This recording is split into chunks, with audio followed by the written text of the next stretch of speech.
not time to go home yet. Just stay with me for a moment.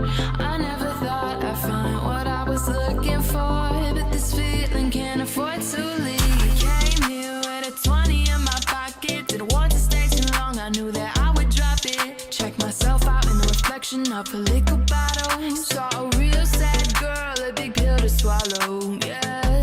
But when you took my hand, walked me over to the dance floor, I put on a smile, never knew I had before. You said it's not time to go home yet, yeah. Just stay with me for a moment. Don't turn around, it's only the two of us. Just stay with me for a moment.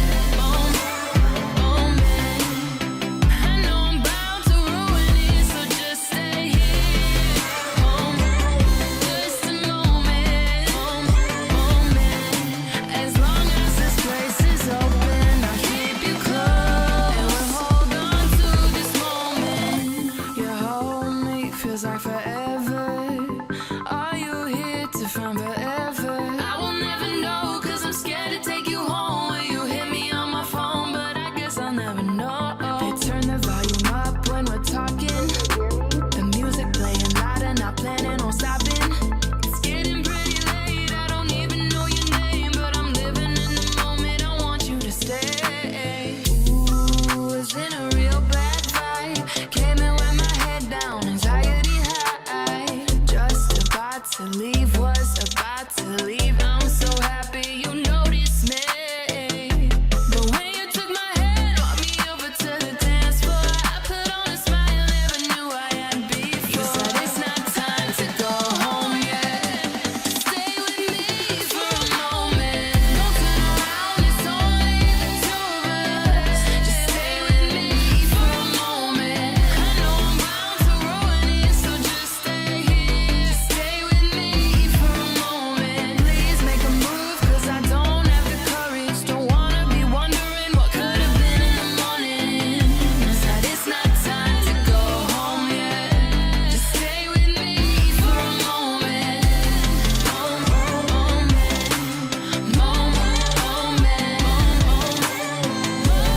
It's not time to go home yet. Go home yet.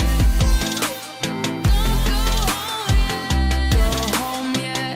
Go home yet. Just stay with me for a moment.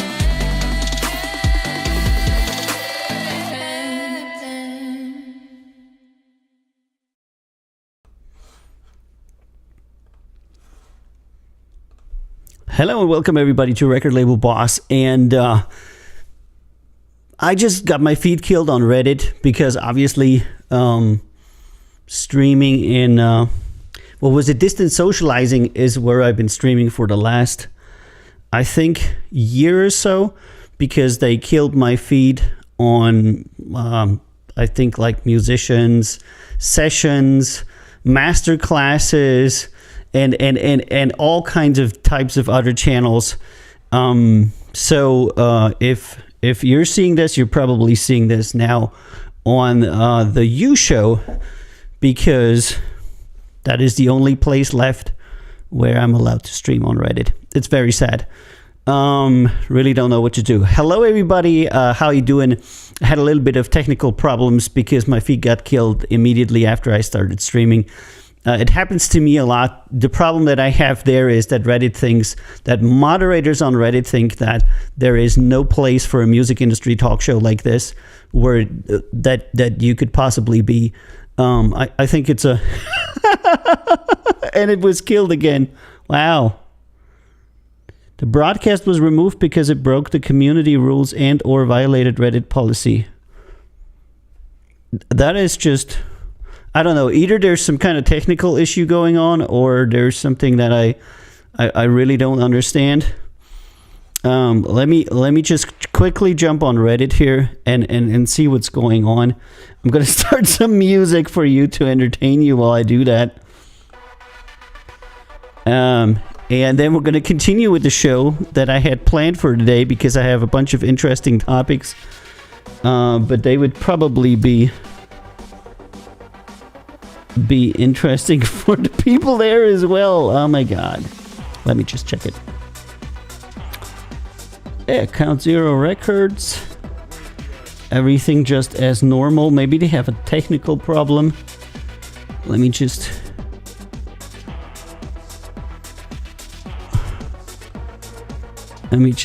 check that out.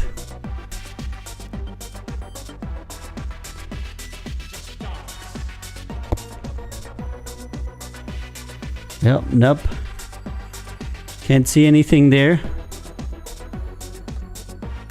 Oh no, something went wrong. Are you kidding me? Oh man.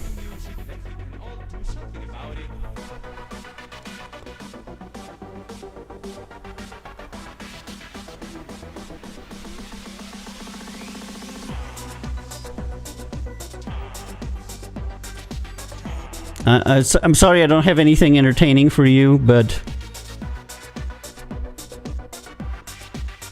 I have to profile. Maybe we can see something here.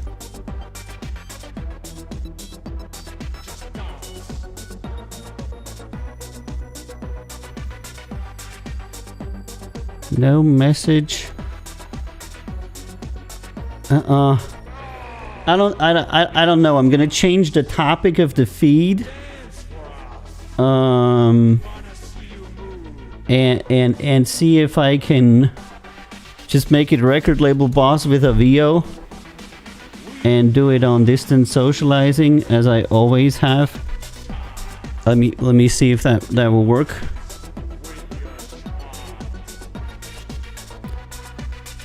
Not entirely sure what's going on here. Everybody is chatting. That's good. That's good. You're self-entertaining.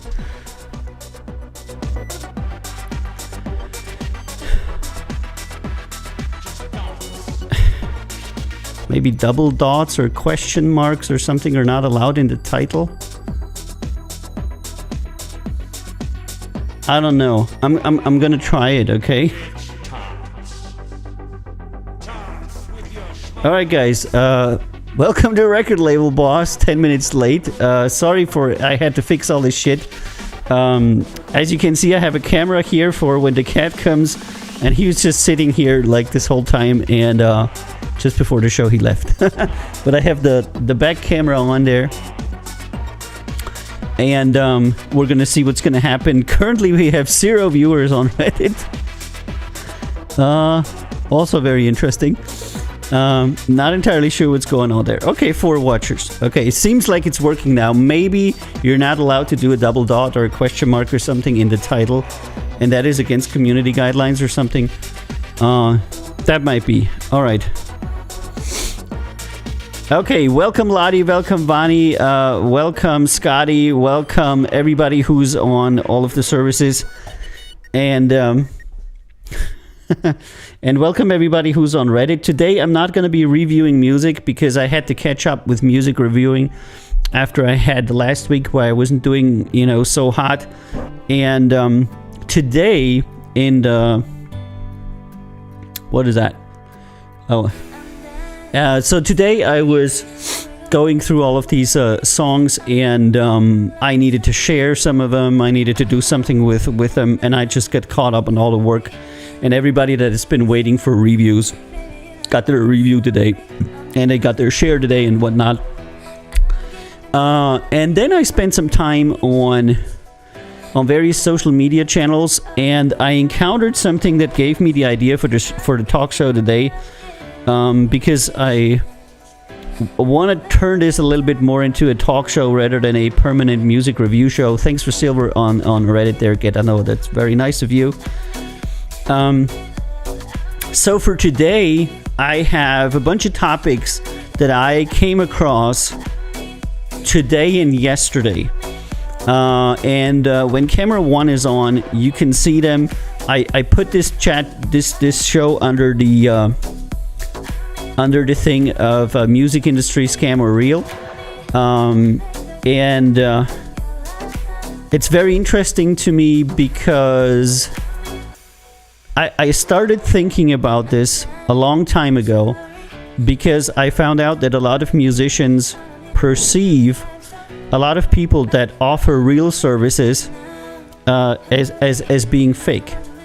And on the other hand, these musicians or artists, not only musicians, then would perceive people that are 100% fake as real. So they would flock to the people that would scam them, and they would think lowly about the people that are actually working in the industry. And so today I'm going to do a segment about how to differentiate whether somebody is taking advantage of you or somebody is actually being real and selling you the real goods. Because for a lot of people, it's not possible to judge that. And at the end of the show, point I think 7, is a new scam that I came across today. It's very creative. It's very good. Somebody thought this out really well. There's currently hundreds of people falling for it. It's called the fake label split. And it's number 7 here. And if you want to hear it, you got to stick with me.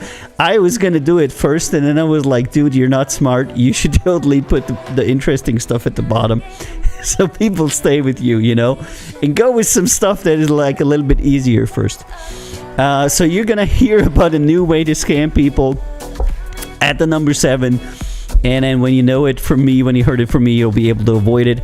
We're going to start with some very easy things that I encountered today. And I just want to tell you that all of the things I'm going to say on this show, I encountered on this very same day. Because a lot of people talk to me and say, you know, how many times a day are you in contact with scams? How many people are in the industry that are fraudulent? And I wanted to show to you that on an average working day, I have contact with 7 different types of scams. These are literally the scams that were either proposed to me, tried to pull on me today, or being pulled on some of the artists that I was in contact with. But I was in contact with the people conducting these scams today. You know what I mean?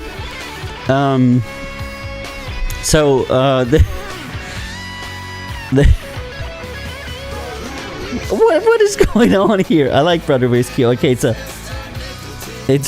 a mix. It's a random mixy playlist shuffling. Okay. Yeah, let's do the playlist shuffling. That's okay. Let me know if the music is too loud, guys. And Vani says if I suddenly disappear, it's only because I'm awake since 4 a.m. You should really go get some sleep, Vani, dude. Girl. All right, and if you have any questions, please let me know. You can always put it in the chat. And music's good. That's good. Also, I want to give a quick shout out to Meg from Meg's Beauty, who's had a awesome stream last time. We had over 20,000 concurrent viewers and 160,000 total viewers on Reddit on her last stream. That was very, very nice. Discovery worked really great for her there. So, you know, sometimes when you keep working, good things happen. But they happen mostly randomly. And this ties into exactly what I'm going to tell you today, is that a lot of people are looking for shortcuts to success. And usually these are the people that are very, very susceptible to all of these scams, because at the end of the day, there is no shortcut to success. Success is a lot of hard work, it's a lot of getting it right, and it's a lot of luck. And there's a lot of people that want to cheat faith, and you can't do that.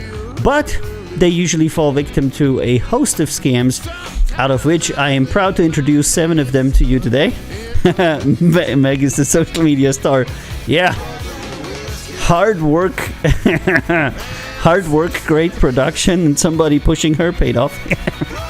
Nah, she's doing good. She's doing wonderful. Everything is going really well. I'm really happy with that production. I think Meg's Beauty is a great format. It's a format that you either enjoy or turn off. And if you don't like it, you just turn it off because it's not your interest. If you're, for example, not interested in building RC cars, you're not going to watch a show about watching RC cars, but you shouldn't be offended that there is a show about building RC cars, because there's a lot of people that are interested in it, you know? Same way I feel about any show that's specific. All right. As always, You're welcome. The camera on the side cam on cam 2 is a little bit bigger.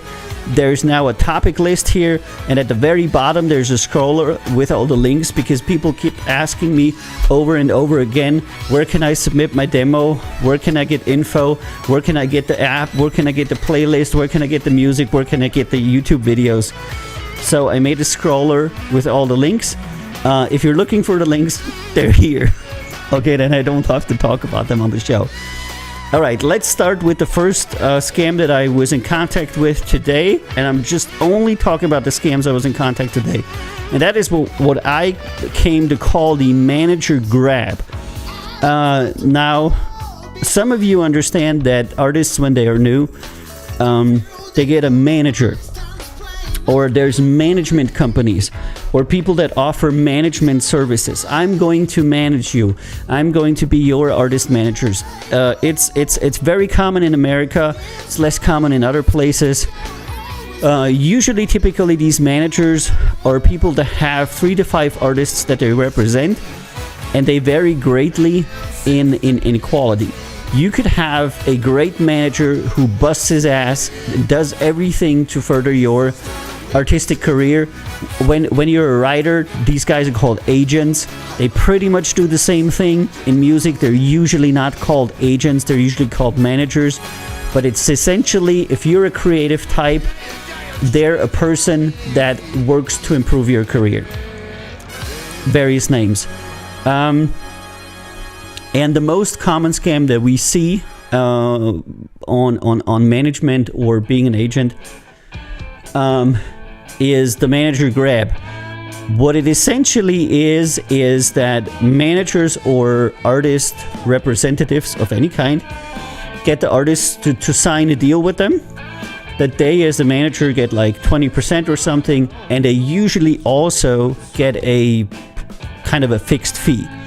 So you would pay the guy like $800 either a year or a month, depending on how big you are and how much he can get from you. So there's a fixed fee involved, and then there's a percentage involved. And managers that have 3 to 5 clients can essentially make a living just by running these 3 to 5 clients.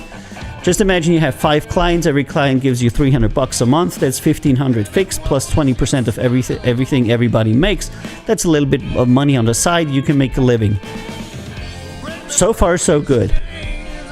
However, there's only one problem with this. If that artist ever becomes actually successful, more likely than not, they're going to leave the manager. Which means that the payday for the manager is going to be over, because that artist is going to say, you know, I no longer need your management. I'm going to go with a different management company. I'm going to go with the management by the record label or whatnot. So what we regularly see is that when managers represent the music that artists make. So we get a demo, and it's not the artist sending us the demo, but it's the manager sending us the demo. What they ask us usually is, can we get a bribe from you? Can we get a down payment for you? Can we get cut in the future contract? And they would make negotiations with us that would be entirely about them and not about the artist. And only if we would promise them a lot of money on the side, total control over the artist, always cutting them in the future, they would then go around and tell the artist that is a good company to deal with and they should sign. To the contrary, if we offer the artist fair conditions and we offer them fair conditions, but they don't get to exploit the artist until the end of days, they will go to the artist and say it's a bad company. The manager grab is essentially a bad faith actor who does not represent the artist, but he represents himself. These people have destroyed thousands of careers from talented artists by being entirely self-interested. So when you get a manager, chances that you get somebody who will exploit you are 70 to 80%. They will make sure that they get paid, and they do usually not care about your career, and they will actively sabotage your career if they can benefit from it. And the basic manager grab is, I'm sending you the demo, I'm going to be the one talking to you, and during the course of this interaction, I'm going to check out if you're willing to pay me cash to my wallet while not telling the artist anything about it, so that I can pocket it, and only then can we continue further. And you're gonna have to grease that manager for the rest of your life, because when you stop greasing the manager, he's gonna tell the artist you're a bad guy. But really, it's the manager who's taking that money, because otherwise that would go to the artist or to the development of the artist. So this is a very common thing that we see every day. By the way, if you like the content, especially on Reddit, why don't you give me an upvote, because there's always so many people downvoting the content. Not entirely sure why, but give it an upvote. So that was in the morning. That was a typical manager grab. I'm going to have a very interesting conversation with that guy or girl. It's always the same. They're like, how much are you paying me? And if you pay them, then they're like, yeah, you can talk to the artist, and I will tell them you're good. And if you're not paying them, they will not let you talk to the artist. And it's always the same. The second thing that I was in contact today was something that is very prevalent in the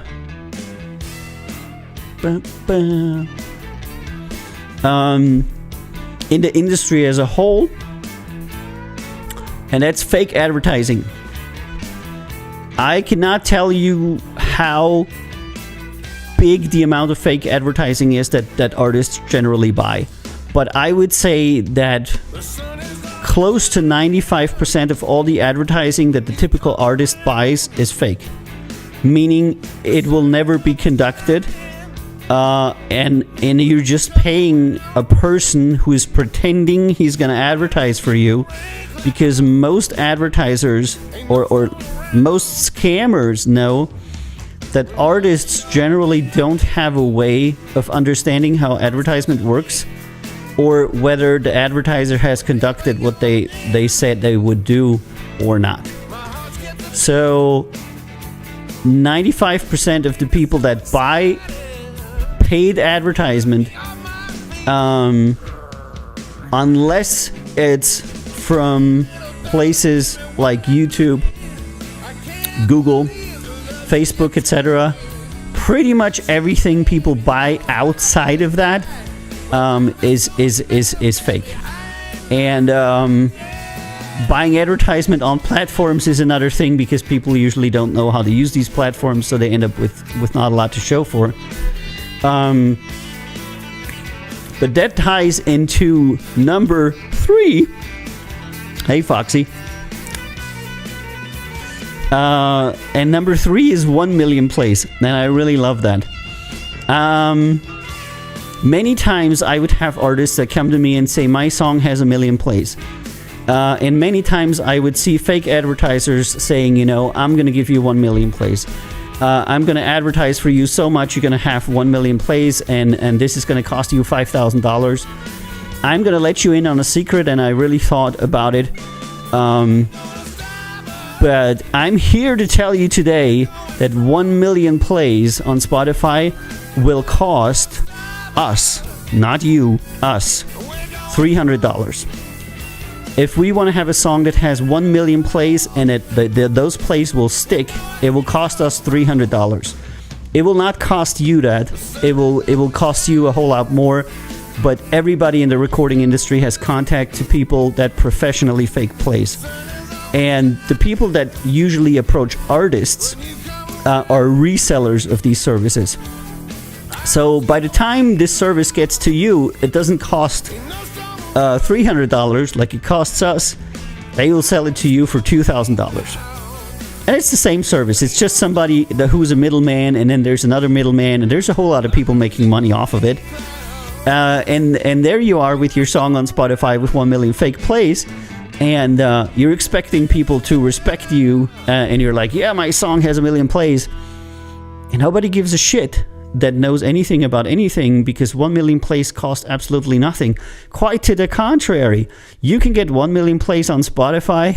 You pay $300 for it, and then Spotify is going to pay you like $1,000 back in fees, you know? I mean, they only play 0.0005 whatnot, but they're essentially paying you back the money. And this is why Spotify is now kind of like slowly getting into it. They've been looking at it, and all of their owners have been doing it. You know, Spotify is owned by a bunch of major labels, and they're all doing fake plays. And Spotify was kind of like, yeah, you know, we're all faking plays. Artists generally don't know about it, but this is the way for us, you know, the big labels, not saying any names, to stay ahead of the curve, because they don't know how to do it. So why would we stop it? And now they're finding it's becoming more and more prevalent. Smaller labels have gotten access to it, and now even some artists, if they're really, really smart, they can get access to it. Most people are still on like a third level reseller of stuff.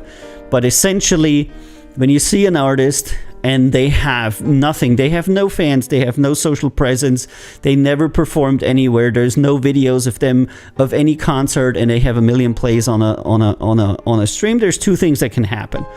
Number one, they're an introverted artist and they just made a very good track. That can always be the case. Usually that's actually not the case, you know. And a lot of times when I see somebody have 1 million plays, there's a history of them doing something. There's a history of them being a musician. They made like 40 tracks already. They've been performing here and there. They've collaborated with this and this guy. They did a lot of stuff, and you can say, yeah, they probably had a good song. And then there's somebody who makes horrible music. They have 2 songs out. Everything they do is total crap, and one of their songs has 1 million plays. Then you definitely know it's the 1 million plays thing. Eventually, it's going to cost the same it costs for us, for you as well, but it's going to be another 5 or 6 years until that rolls around to the end consumer.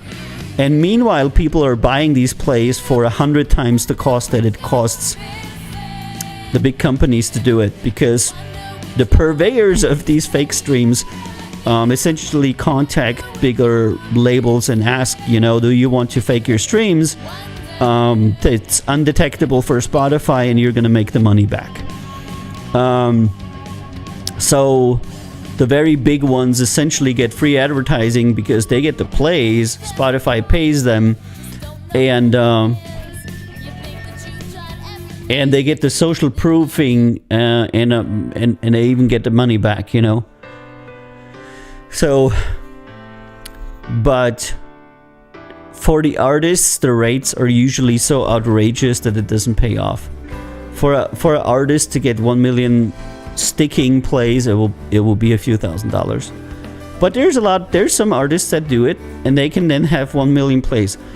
So if somebody offers you as an artist 1 million plays, it's fake. 100%. There is absolutely zero reputable companies that will promote your stream to 1 million to 1 million plays for the amount of money that is floated around here. You know, professional advertisement is a lot more expensive. So be wary of that. It's usually fake advertising. Okay, so far nobody has a question. If I'm being a little bit too much, let me know today. Right, next one is affiliate marketing 95%.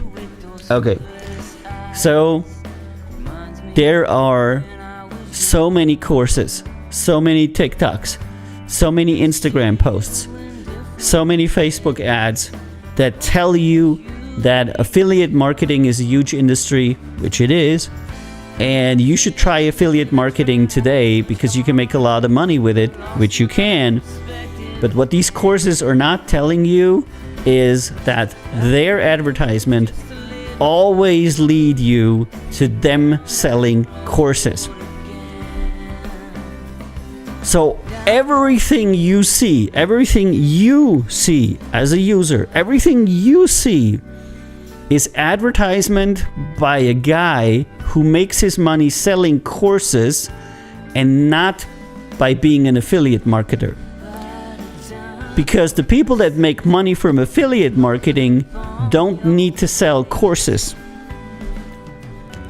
They could if they wanted to, but the $5 for the ebook and the $200 for the course, etc., doesn't sound like something that you would do if you're a great affiliate marketer. And the information in the background that you need to have for that is that in that same statistic that came out some days ago about the affiliate marketing industry being a $14 billion industry worldwide, which is good, it also said that 95% of all the affiliate marketers make little to no money and are far from making minimum wage.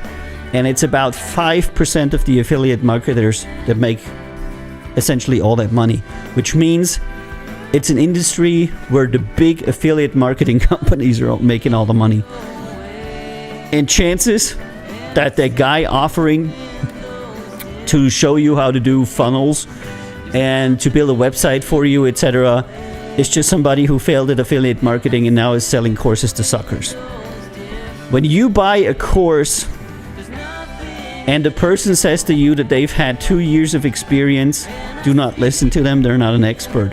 If you buy a course and they say, I'm the biggest affiliate marketer on the planet, now I'm doing a course, do not buy it, because if they're the biggest affiliate marketer on the planet, they wouldn't be selling courses, okay?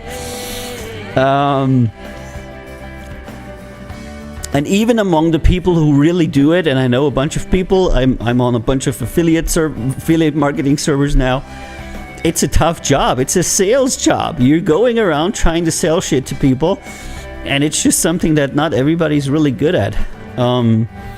And that ties into the next one, and that gives a lot of information and background to musicians if you want to hear me out. And that is NFT marketing. Now, you know that a lot of big name artists have sold a lot of big name NFTs. And a lot of people are like, wow, you can make NFTs and you can sell them and you can make a lot of money. And of course, there's TikToks, there's Facebook posts, there's Instagram stories. Sell your NFTs, sell your NFTs, sell your NFTs. Well, it seemed like a good idea to us, so I immediately started. And I was one of the first people on the fucking planet to make NFTs. And I found out one thing very, very quickly, that the price of the NFTs was equal to the social standing of the person who was selling it. And that is usually what we see in luxury brands, or where what we call it the entire brand value is emotional, which means there's absolutely no value to the product itself and people are buying it because it's associated with a big name that they know. Came to find out that pretty much every single NFT drop, campaign, etc. that was successful was backed with a lot of money. A lot of them were fraudulent transactions. And what makes NFTs successful is advertisement and marketing. Blau sold one of his NFTs, I think, for 1.2 million. But that's because he put 250,000 into the project and because he's Blau, somebody people know. So all the big name guys put hundreds of thousands into their projects and then they sold their drops and they made a lot of money. And so what happened there was that all the people that were already rich made even more stupid money because poor people were buying from rich people. And this is essentially what NFTs is. NFTs is where rich people create hyped up brands and poor people buy it because they think it's going to be worth something. in the future. You as an indie artist are never going to sell a single NFT for anything that's above the price of actually minting it, because nobody gives a shit about your songs.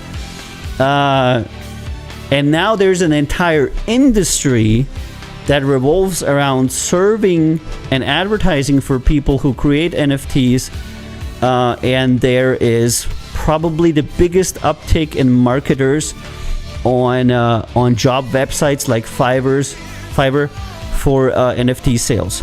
You now have the entire country of Nigeria working for NFT sales and creating NFT discords and making NFT advertisements, etc.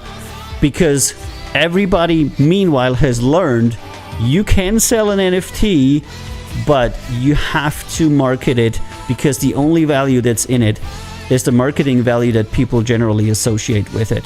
So if you get into NFTs, you're going to lose your minting fees, you're going to lose all of your advertisement fees, and you're never going to make back the money that you put in there, because you're not a name yet. If you are a name, if you are an artist that makes, I'd say, more than 300,000 a year, go ahead, go for it. You'll find a few suckers that will buy your shit.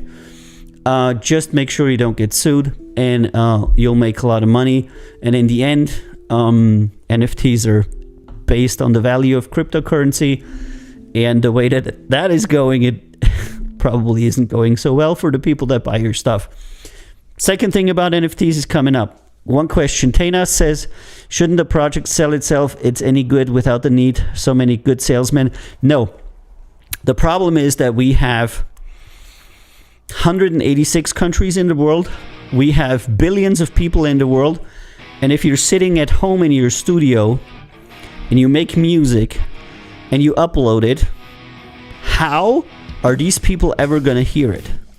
Every day, 45,000 new songs are released on Spotify. And Spotify, meanwhile, has pretty much a catalog of everybody, same as Apple, or 45,000 on Apple. So even if somebody wanted to listen to all the new music, they would have to listen to 45,000 songs every day. But they can't do that because, the day only has 24 hours. So even if somebody was extremely dedicated, they could only listen to 1,000th or a 10,000th or a 100,000th of the stuff that's released every single day. They couldn't. They would essentially never hear your stuff. Just imagine you're going into a home improvement market, and I'm pretty sure you know these home improvement markets, and they're fucking huge. You go in there, and there are like 2 square miles of stuff, and there's thousands of little bits and pieces. And imagine in that huge home improvement market, on one very specific day, you add 1 screw. How likely are people going to discover that screw and say that's the best screw ever? You're just not gonna be seen. And that is the problem. Good stuff doesn't come up because paid stuff comes up. And that's the second thing. So people cannot discover your stuff because it drowns in all the other stuff, right? And then when it is good, what happens on platforms? When you have a good song on Spotify, what happens? Spotify automatically attaches their things that they want to have promoted in and around your song, in and around your material, again and again and again, until the user goes to the material that's promoted. Because the way that promotion works on platforms is that they take anything that's popular and they add advertisement to get the customer to the paid option. So platforms are actively counteracting naturally successful artistic works by placing paid advertisement for stuff that's usually not better ahead of them and in front of them, and around them, and they actively try to get the customer to go to the stuff to where people are paying advertisement for. So you have two problems. You have the problem of discoverability, because it's very hard to discover your music because it's drowning in a sea of other stuff. And then if your stuff could become more popular, platforms are trying to focus your fans away from your stuff and focus it to the people that are paying to have their music promoted. And this is why 99% of the music that gets bigger is massively promoted. It's extremely difficult to cut through discoverability and distraction as an independent artist. You would have to have an extremely compelling music and a huge fan base, and people would have to really, really love it, because the platforms like Spotify, YouTube, Google, Facebook will do their dearest to get their paid advertisement customers in front of your fans rather than your stuff. And Taynes says, so it's a pay-to-play system. Absolutely. That doesn't aggregate based on how good the project is. Fuck capitalism marketing, yeah. It's a 100% pay-to-play system that gives zero fucks about how good anything is. Of course, and this is what YouTube talks about a lot, and what works really well on YouTube. They have a great algorithm that shows people what they want to see. But this is number two. YouTube just does not talk about the stuff that number one is, that YouTube shows people stuff to where they can make money. YouTube only shows people stuff that they want to see, so they can put stuff in that stuff from which they make money. It's just that the entire industry doesn't talk about the number one thing, they talk about the number two thing. Spotify the same. We're showing the user the music he wants. We're showing the user the videos that he wants. We're showing the Facebook person the content that he wants. Yeah, but this is only number two. Number one is, and we do that so we can put ads on that content and drive him away from that and bring him to where he needs to go. The content that independent creators make just creates the breadcrumb trail that leads to commercial music. They are the purveyors of, hey yo-yo, of an entry. Independent musicians bring thousands of fans to the platforms because they promote Spotify like there is no tomorrow, and then Spotify takes those fans and brings them to Kanye West.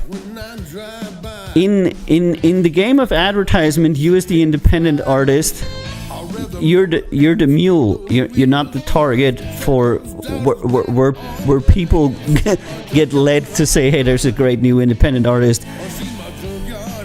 They're gonna say, hey, there's a great new independent artist, plus here's 10 options to the artists we really want you to go to.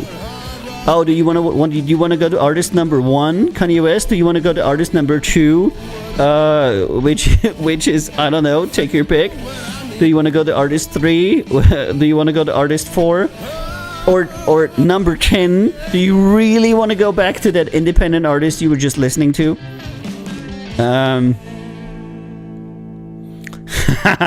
And Taynes is asking, how do you dismantle a dynamic like Spotify?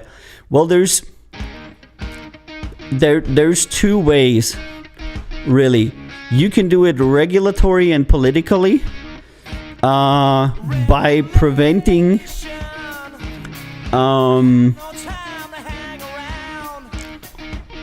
market tampering, because that's essentially what it is. It's a platform that is not transparent and honest with its users. Because what the platform does is it tries to create as much money for the musicians that are owned by the owners of Spotify, and to drive them away from the others, and that is not transparent at all. Or like regulation is currently being thought of, like it is on Amazon, like Amazon did with the Amazon sellers, that Amazon is both a marketplace and a seller. And regulators are saying, if somebody is a marketplace and a seller, and it's the same for Spotify, just people don't realize that, then there's market manipulation. It's kind of like if, Elon Musk was trading Tesla stock. SEC will be all over that. They will be regulating that. They'll be watching that. But for Amazon, it's totally fine to be a seller and a platform. For Spotify, it's totally fine that their owners own Kanye West. So Spotify is a seller of music because they have certain artists that are associated with them. And they're also a platform. What do you think that a seller is going to do with his own goods on a platform? They're going to promote the fuck out of it. They're going to abuse the platform as much as they can so they can sell their own products. This is exactly what's currently happening on Amazon. It's currently happening on Spotify and on every other platform, because the point that everybody's making is, we're going to sell our own stuff, and we're just going to take, the independent artists and as feeders for new customers, essentially. Every time I see people bringing their fans to Spotify, I cry, because I know that within a month, all these people will be gone from that artist, and they'll be listening to different artists, and they'll be a great value added on Spotify. But the artist that brought all these people there doesn't even know what these people's names or contact addresses are. Spotify does not give you access to your fans' details, but they have it. So they get access to the contact detail of your fans, but you don't. Which at that time makes them Spotify's fans and customers and not yours. And your independent artists are essentially like sales affiliates for Spotify and for platforms. And Tainaz is asking, could you decentralize the music industry, or does the copyright industry or law make something like that impossible? No, yes, you could decentralize it, and the copyright law makes it absolutely possible, because the copyright law is completely on the side of the creators. It's the industry that has bent reality to their whims and worked for decades to make a system like that work for them, because inherently the idea behind copyright laws was that creators are rewarded. Record companies and platforms are not even mentioned in copyright laws. They didn't exist, and nobody thought that they would be, hey Mike, how you doing? That they would hold any position. There's literally no mention of a platform in any copyright law. They injected themselves into the whole process by pure market power and by pure money. They said, we're going to make a platform and everybody's going to come to us, and then we're going to force artists to put their stuff on our platform because they're not part of the artistic process. From the inception of music to the sale of music to the fan, Spotify does not have, and here's a Karma's Tea song just as Mike D comes on, they don't have a place in that process at all. They need to inject that. So with decentralized music that can be helped by blockchain and other technologies, not necessarily NFT, that doesn't really help you with anything, you can sell your stuff decentralized, but you could do that before. You could have, like we do, CountZeroRecords.com, an online store where you sell all of your music as MP3s. Everybody can do that. Everybody can have and should have a decentralized marketplace. Currently, I'm telling you that we make 90% of our income from our decentralized marketplace. The amount of money that platforms are paying us is so laughably low that we're actively asking fans, please buy at our marketplace, because there both we and the artists get so much more money. So that the few fans that buy it at this decentralized marketplace that we have outweigh all of the Spotify's plays. So, like, 5 dudes buying your album is more money than Spotify pays you the whole year. And these 5 dudes would only pay $9.90 for the album, you know? And they would get a high-quality MP3, no copyright protection. They can download it, put it on their player, play it whenever they want. You know? So,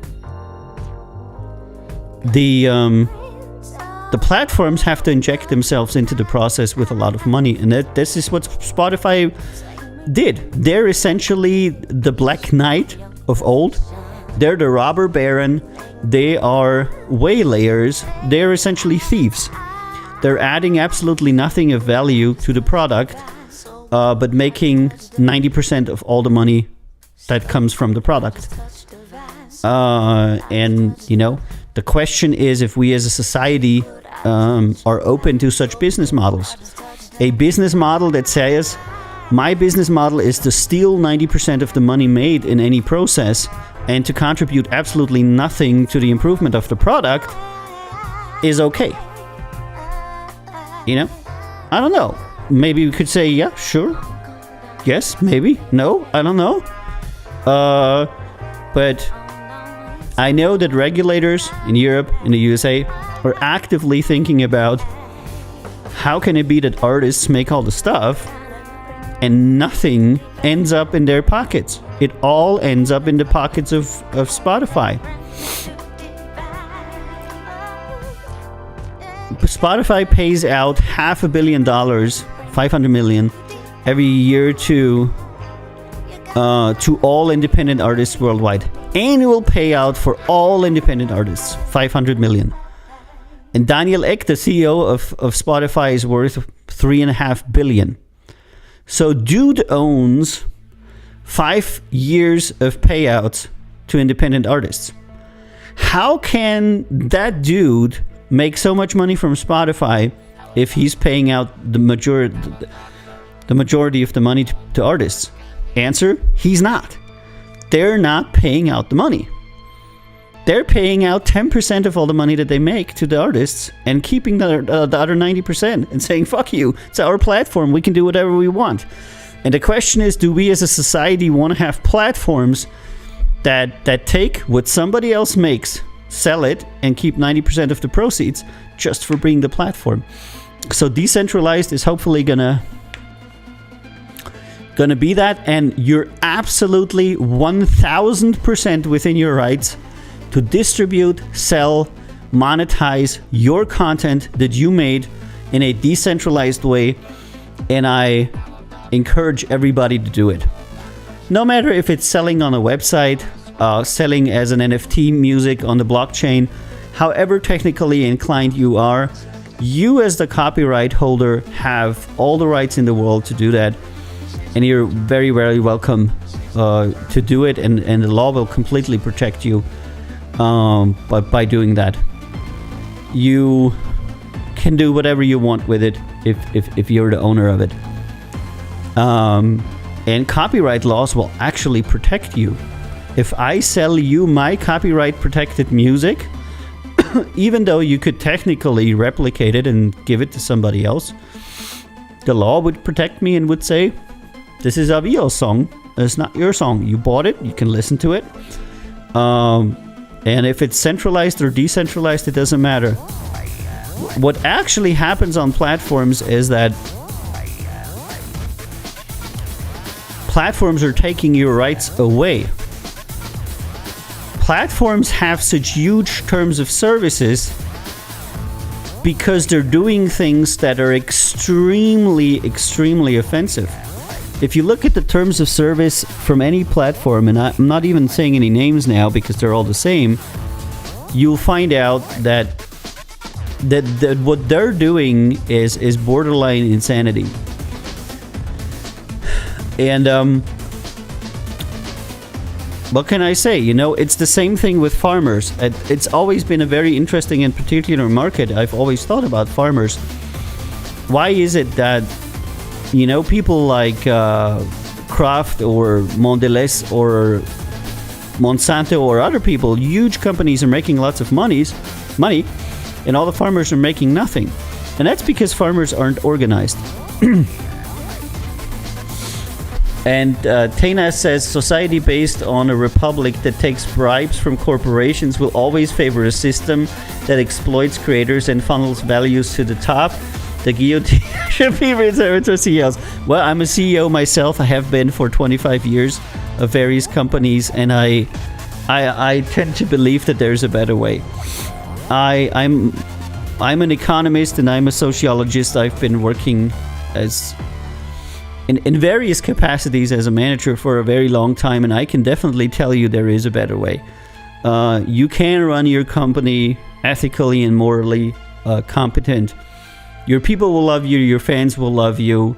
Just people are fucking greedy. They would rather take the last 5% than to let somebody live, So societies based on the fact that you can legally lobby your interests and put hundreds of millions of dollars into interests that are detrimental to society. Why would that be legal? Why should it be legal to lobby in the interest of music platforms and to spend hundreds of millions of dollars to influence politicians to not pay creators? Why would we want to have a society where it's okay that rich people spend $1 billion into telling politicians that musicians shouldn't be paid? I know freedom of speech and all that, but stealing somebody's stuff under a nicer name and then lobbying for stealing somebody's stuff isn't necessarily what I think is okay. I think that if you have a platform and you provide a valuable service like distribution or discovery, there's absolutely a place for platforms, but it's not a 90% of the income place. It cannot be with then tax taking 20% and then all the other rights holder taking another 5%, and the artist is left with like 3% of the fucking income. And that's if he's lucky, if he's one of the big ones. But I think the point that Tanas raises here is a point that I know really well. A system where rich people can buy laws is inevitably going to lead into a dictatorship of the rich, or a what we call elitocracy. It's an English word, elitocracy, I think, yeah, where the elite completely rules the people. And this is actually very far ahead in.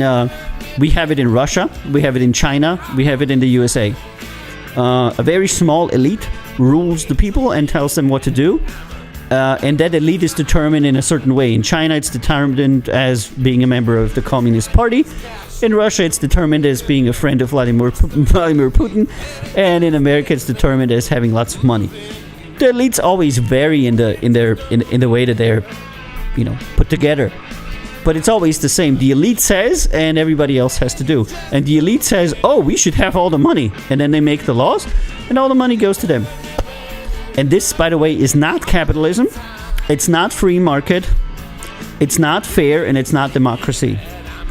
It's essentially autocratic regimes that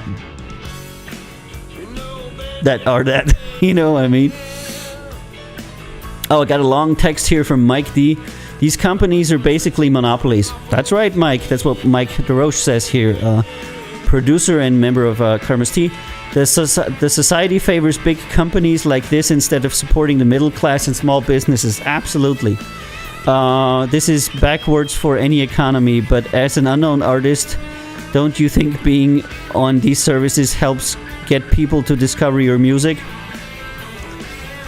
In the time that I've worked in the music industry, and it hasn't been terribly long, I've been doing this for 3 years, 14 hours every day, 7 days a week, but still, 3 years only.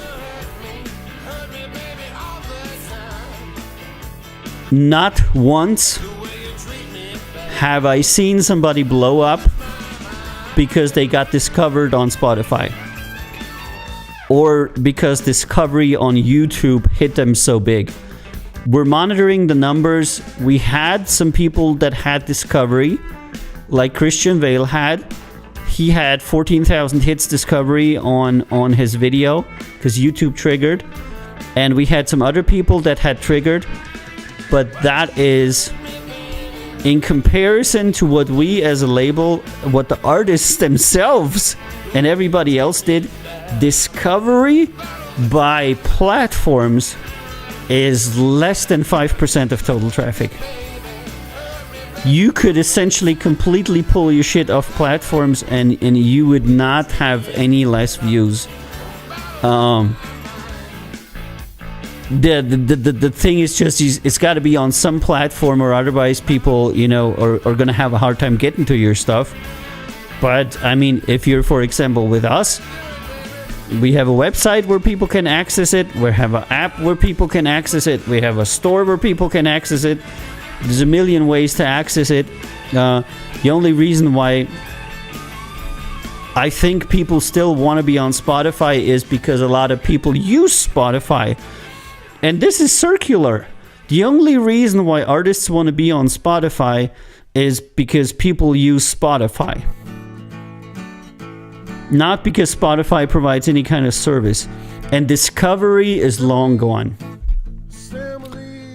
I cannot think of an artist on our label that has significant discovery beyond single digits in percentage of their total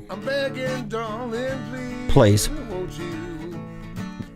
It just never happened. Doctor's Candy got discovery on TikTok because we put his music on there. Somebody used it. We got 15,000 hits. We got 9 cents for it, and that was it. And in the greater context of things, 15,000 plays for us, yeah, it's nice. 9 cents, great. But okay, Christian Vale, 14K discovery on Aprendi. Yeah, $2, bunch of fans. But again, in comparison to the campaign and to the money we poured into this guy and his projects, total joke, We're putting in, I don't know, 20 grand a year, and discovery then adds $3 of value. So the value that discovery adds to our artists is 1,000th part of what we add on to them and what they do for themselves. I mean, shit, look at Cygnus. They make a new cover every week. They're fucking all over social media. Any algorithm should trigger for these guys, it just doesn't. Their engagement that platforms are driving to them is almost non-existent. It's them driving the engagement.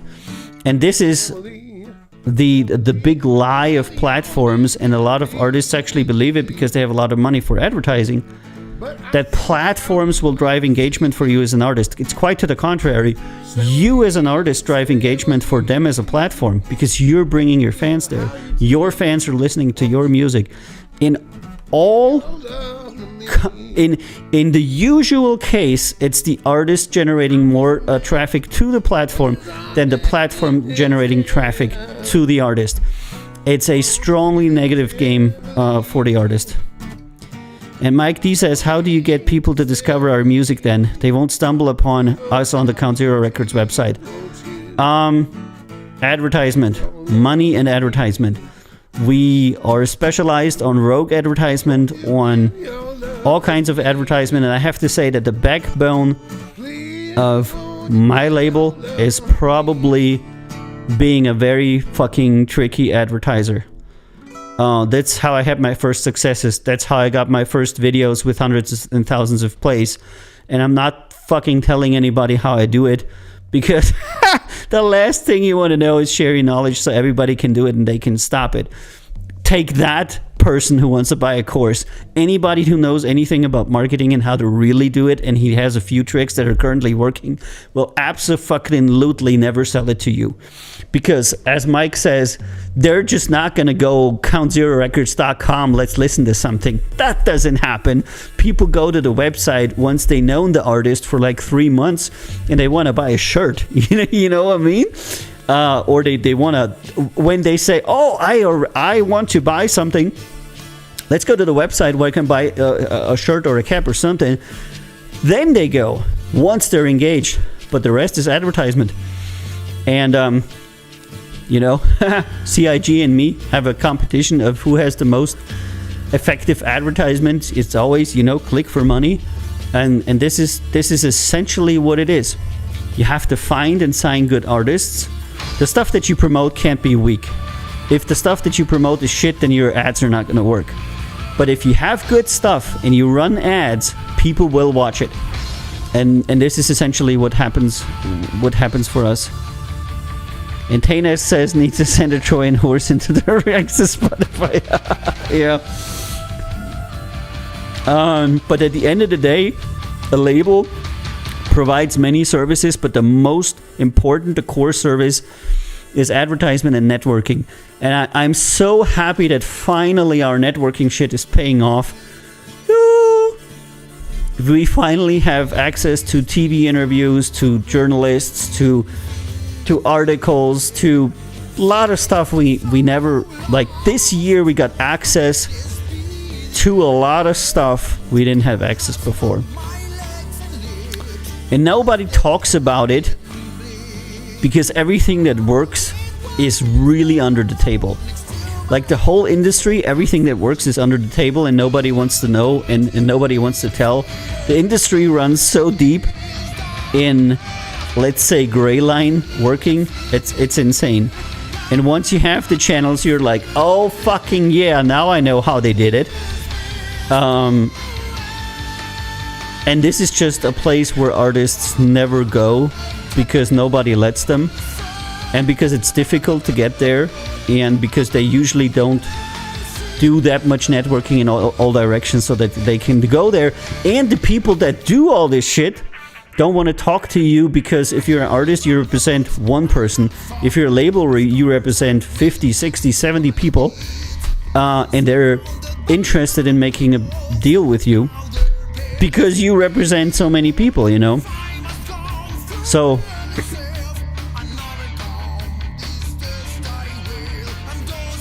while we have artists that really do well on themselves, I think that Karma's Tea is doing really well in and around New York, and people love you guys and they hear you performing, and in the jazz charts you were in there. Lots of success for Karma's Tea that was self-generated. And the rest is massive advertising from us where we front the money. Also, to be clear about that, you need to have a really well connected label that really knows shit about advertising and that is putting the fucking coins in. Because if you don't have these three, ain't nothing happening. And Tana says effective advertisement usually comes down to intrusive data collection, hoarding. We don't have a right to privacy anymore. The laws don't even matter. The NSA proved that.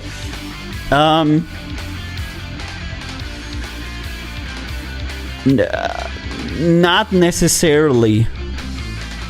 The way that, for example, hold on, what can I tell you without giving too much away? Okay, so for example, when I do YouTube advertisements, I find places where people watch videos that are open to new music.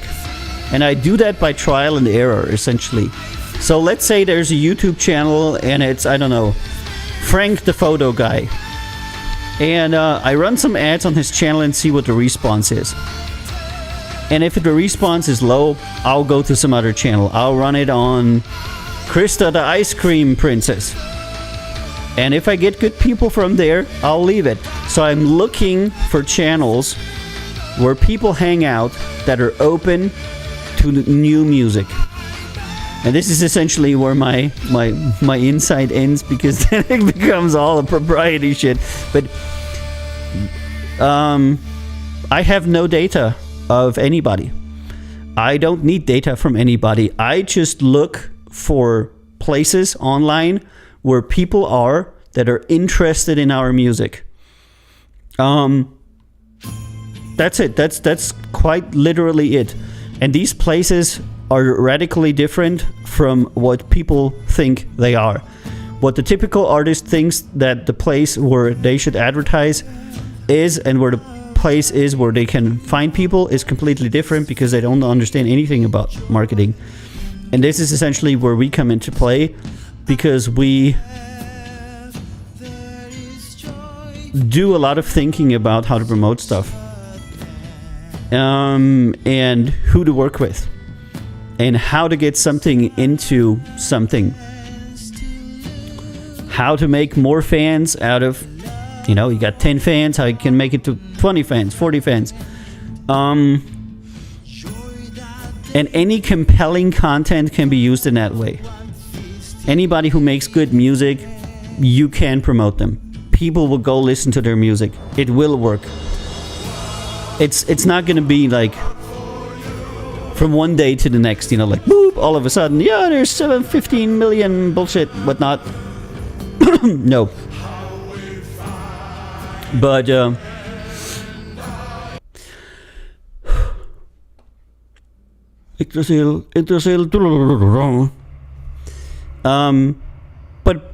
but it will work. The amongst your branches, the usual. Okay, so an example.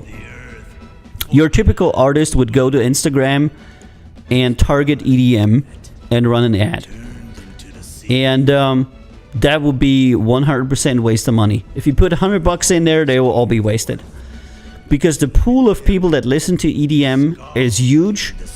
The competition you have on there, because other people are running advertisement also, is even bigger. So advertisement costs are going to be huge.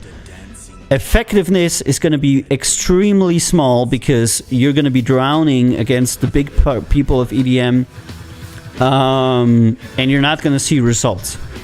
So the places to advertise where people usually think, hey, this is where I should advertise, this is what I should advertise, are the things that don't work.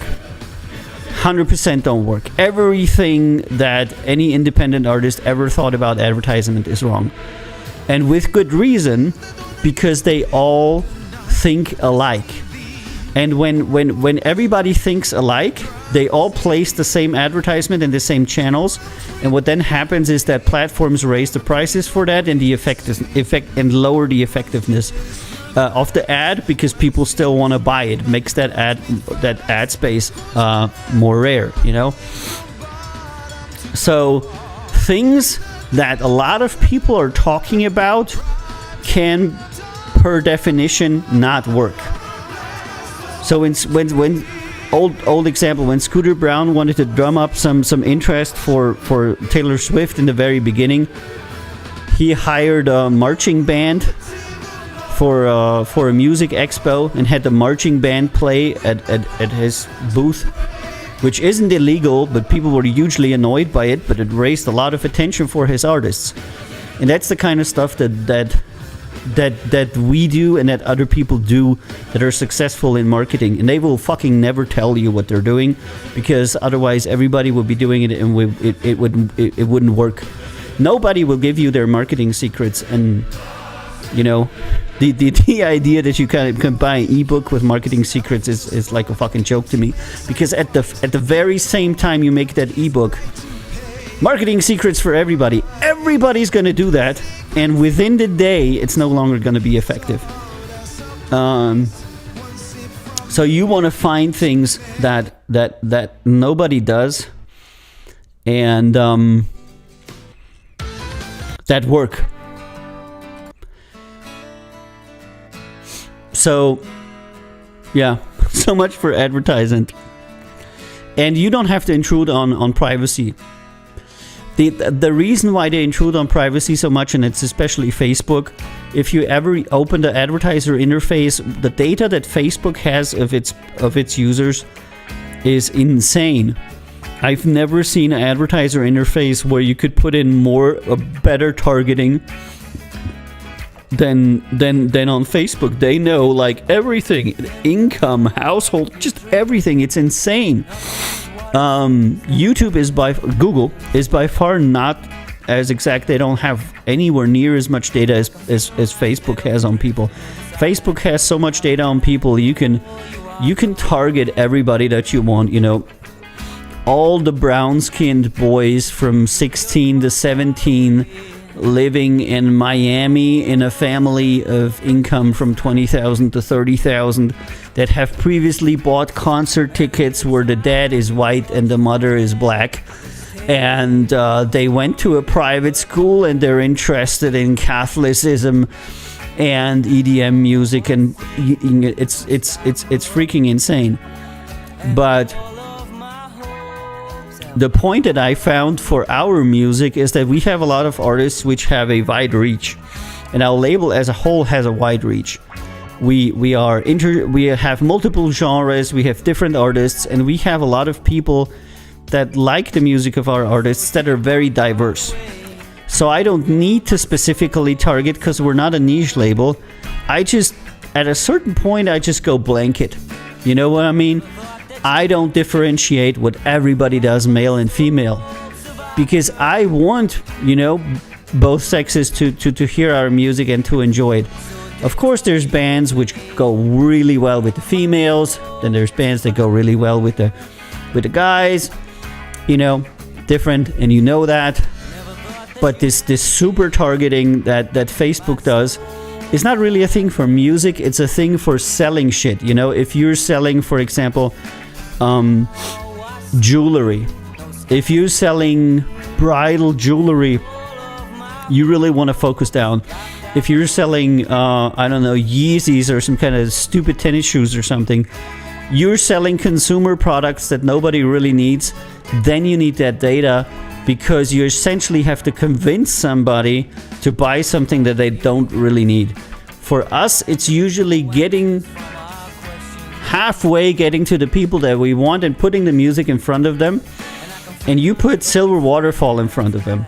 You put Good Times in front of them.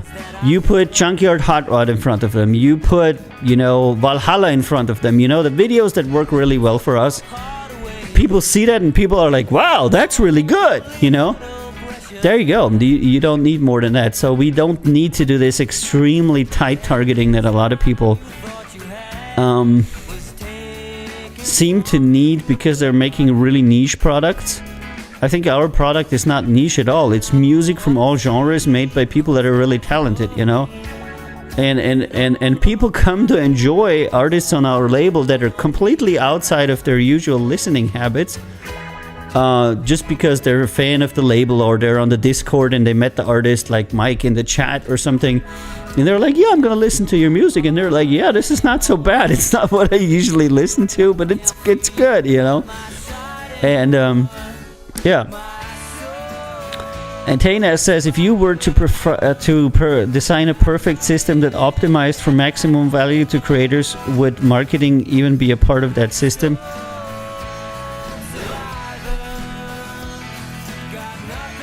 If you wanted the best quality to win, then marketing could not be a part of it.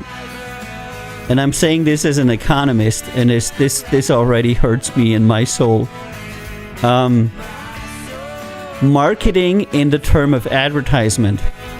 And I had a professor that always was ragging on us, and he said, marketing is not advertisement. Marketing is finding the right product, making the right product, delivering the right product to the market, selling the right product to satisfy a need of the customer. The entire process is marketing. And if you go with that understanding of marketing, then marketing is very important. You're creating something that people like, and you make sure that it gets out to them. If marketing is making things better to discover, is to create a catalog where people can say, I am looking for folk music. I'm looking for folk music with female vocals. I'm looking for folk music with a gruffy old man singing. That is also marketing, but advertisement means that less good things are sold more than better things. So advertisement makes inferior products sell more. And this is what we've seen in Microsoft. This is what we've seen in many places. Advertisement actually creates market inequalities, creates less of a fair and free market system, less of a capitalist system, and creates more of an elitist, of a slanted, of a monopoly system. And the more advertisement is in stuff, the worse it gets.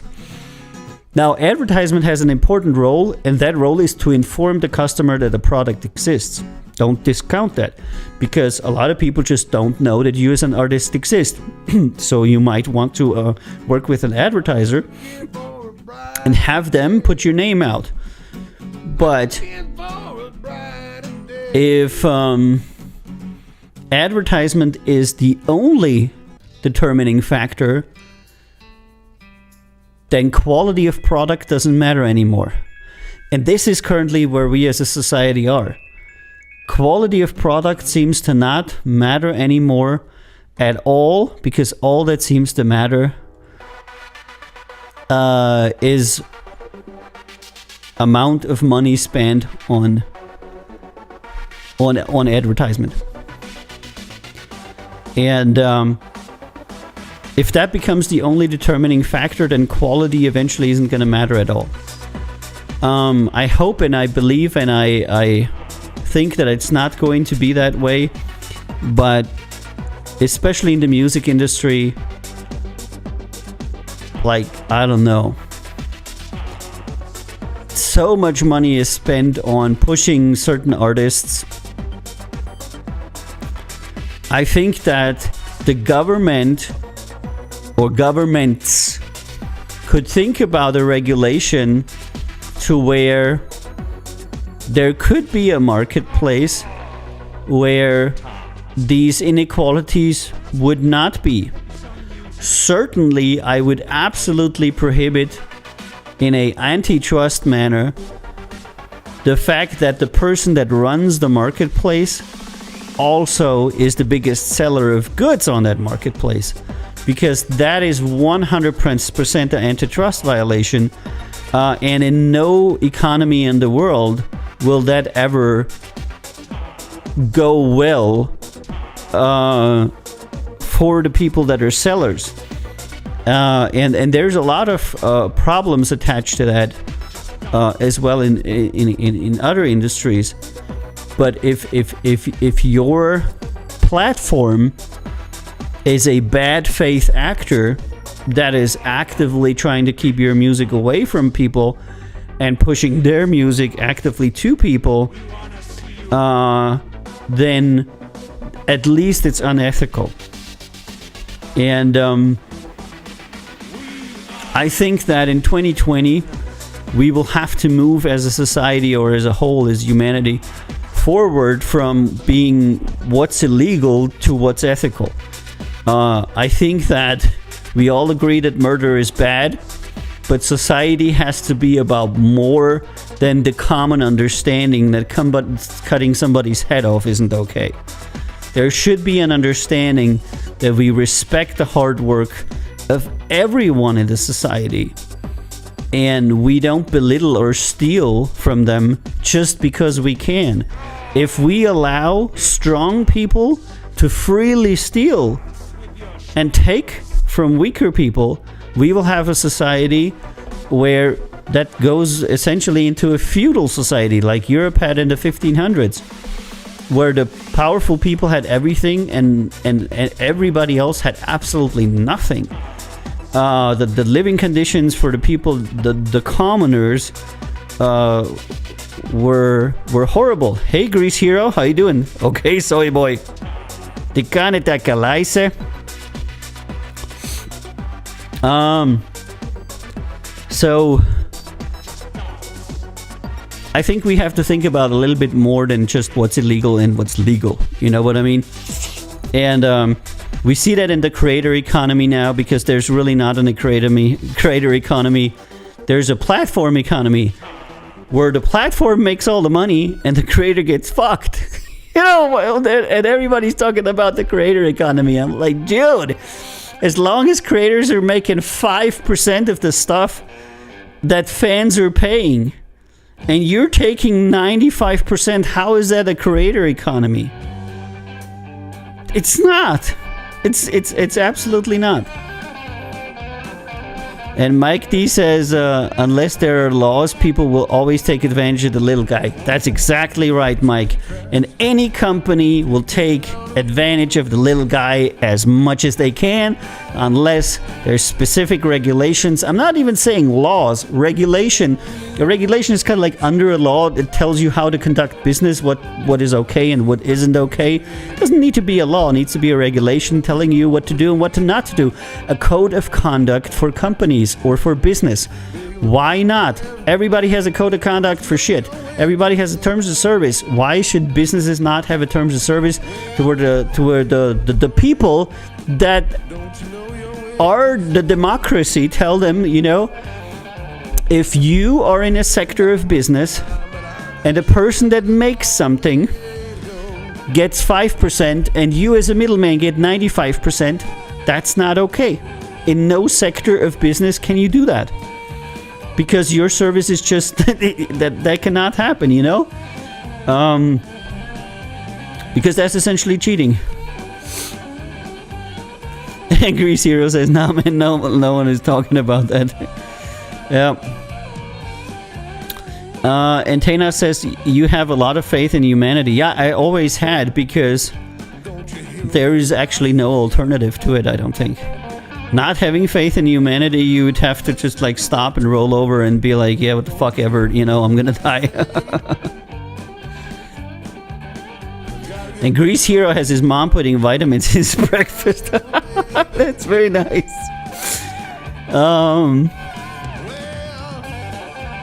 So, you know, I was actually really frustrated when the European incentive, the European process to put more money and more control in creators' hands got derailed by massive lobbying from Google, YouTube, and Spotify and others. They put billions into convincing European lawmakers that platforms should be the new centerpiece of copyright legislation and content distribution. And they were sadly able to convince European lawmakers to give them a bigger place in the content economy, but not entirely the place that they wanted. They wanted to be the people that the record labels were in the 60s. They wanted to be the centerpiece of everything, and they would control, own, and make all the money. And they spent a lot of money against the best interest of the people and against the best interest of artists. And for that, they will never have my respect. Because if somebody does something that is deeply unethical and pays billions of it to influence our lawmakers, to disenfranchise our creators, they do not have my respect. And this is why everybody who's in that lobbying alliance has lost absolutely 100% of my respect. And when they come to me and tell me anything about anything, I just, you know, as long as you're lobbying to destroy the livelihood of artists with billions of dollars, and I'm not even saying, you know, figuratively here, like really, you have no place in this creator economy. Why would you? Why would we need somebody who steals money from us and then uses that money to try and pay off politicians so they can pass laws that would further disenfranchise us. You know, they're literally trying to beat us to death with the arm that they cut off from us. And that is just... Alright, I'm going to stop rambling about this now. If you have any more questions, you're welcome to ask on any channel. It's an interesting thing today. Thanks, Tainas, for talking with me. Very nice. Thank Mike D and Grease Hero too. And now we're at number 6. What are you selling? In the strongly marketing driven economy that we talked about, artists many times forget that 95% of what they're selling is not music, but their job is actually to be a marketer. Being a good musician is not enough anymore. You're selling a product. And the artists that are generally successful are the artists that are generally good marketers, or they're rich and have a rich family. But let's disregard that. Let's disregard the rich kids like Billie Eilish and Adam Levine and all the other Lady Gaga. Ugh. Everybody who has millions already before they started music, let's not count them, okay? The other people have to understand you're selling a product, and that's more important than the music you make. How much can you make people relate to you as a brand? How much can you engage people? How much do people like you as a person? Just putting the music out is not enough anymore, sadly. You're selling a brand. You're selling a brand that people need to believe in, so that eventually they will also check out your music, buy your shirts, that kind of stuff. Come to your concerts. So a lot of people are trying to do music marketing when they should be doing brand marketing. You should be marketing yourself as a brand, as a relatable person. You should be getting out there. So what I see, and this is funny, is I see people who are self-marketing and they don't have a product. And I see people who have a product but they don't have any self-marketing. The people that are self-marketing and have a product are usually successful. All right, question from Tainas. How do you make a government that doesn't take bribes? As long as we have a society that revolves around money, we will always have bad actors in positions of power. How does capitalism even make sense if automation reduces the need for workforce? A small percentage of the population. Okay, there's a lot of loaded questions in there. How do you make government not take bribes? You do both things. You pay them well, number one. And number two, you make it heavily illegal to take bribes.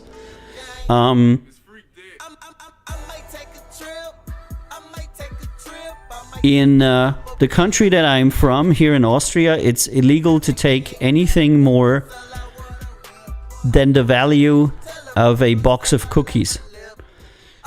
A box of cookies is here determined to be like $5 or something, which means that as a public official, which I used to be at one time, you cannot take even a taxi ride from somebody. You can absolutely not go to holiday with them. You cannot take a taxi ride with them. You cannot fly in their airplane. They cannot invite you on a pizza, nothing. You're literally completely and 100% barred from accepting money from people, full stop. Not like, oh, you can only accept money from these business people. No, nothing. Full stop. You cannot take money or services worth money from anybody. That is very clear. And this is why nobody does it. And every person they find, they prosecute, and it's the end of their career as a public servant. But it's not like that in other countries. There's a lot of countries where people make a lot of money and they're bribed all the time because the law allows it. There's a very simple provision. No public servant is allowed to take any side income other than his government salary. Full stop. That literally takes 2 sentences.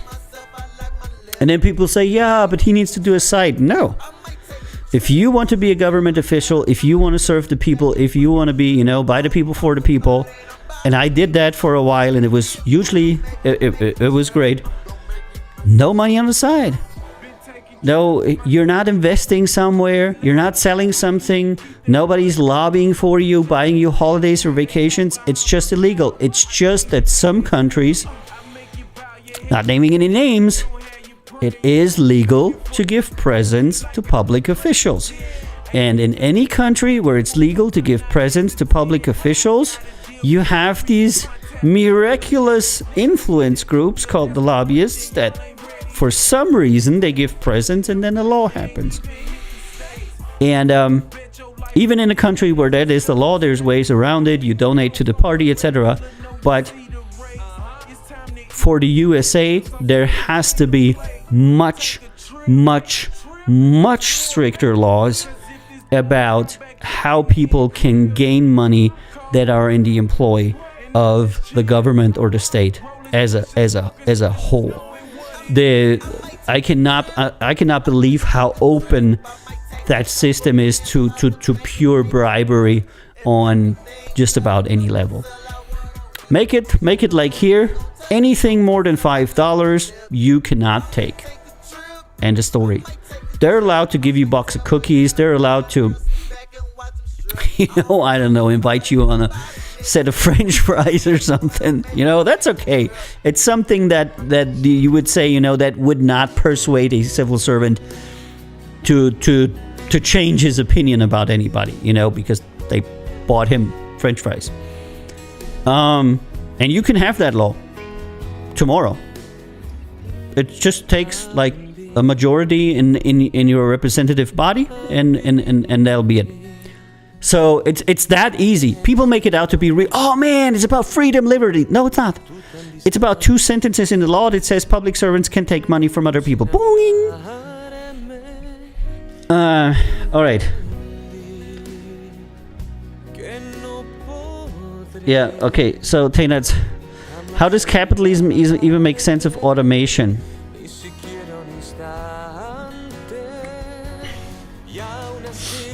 So automation has always been a thing. That's a little bit different discussion. The argument was technology replaces people, but all studies show that technology moves people. Technology moves people from job A to job B, and what you as a state need to do is you need to offer requalification. That will not be possible for everybody. You cannot requalify a steel worker into a robotics engineer. That's obviously not going to work, but you're going to have to create an education system that's open, that's available for everybody, where requalification is available for free for all of your people all of the time, so that at least some or most of the people that get replaced by technology can enter different jobs. And this is actually super important. And it's a problem in society where requalification is not available, like, for example, the US, because when you do not have requalification for free and easily available, then these people really are out of a job, and then the system just works in a like a generation way to where the old people die off and the new people then take different jobs. That creates a lot of suffering for an entire generation. And Lottie says she heard cookies. Yeah, I got chocolate cookies right here. They're just right under the table.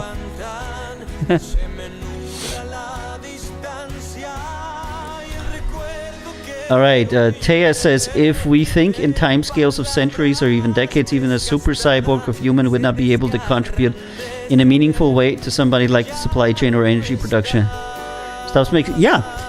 A lot of people have thought about this, and the end product of all of this would be that everything is automated and humans don't do any work at all.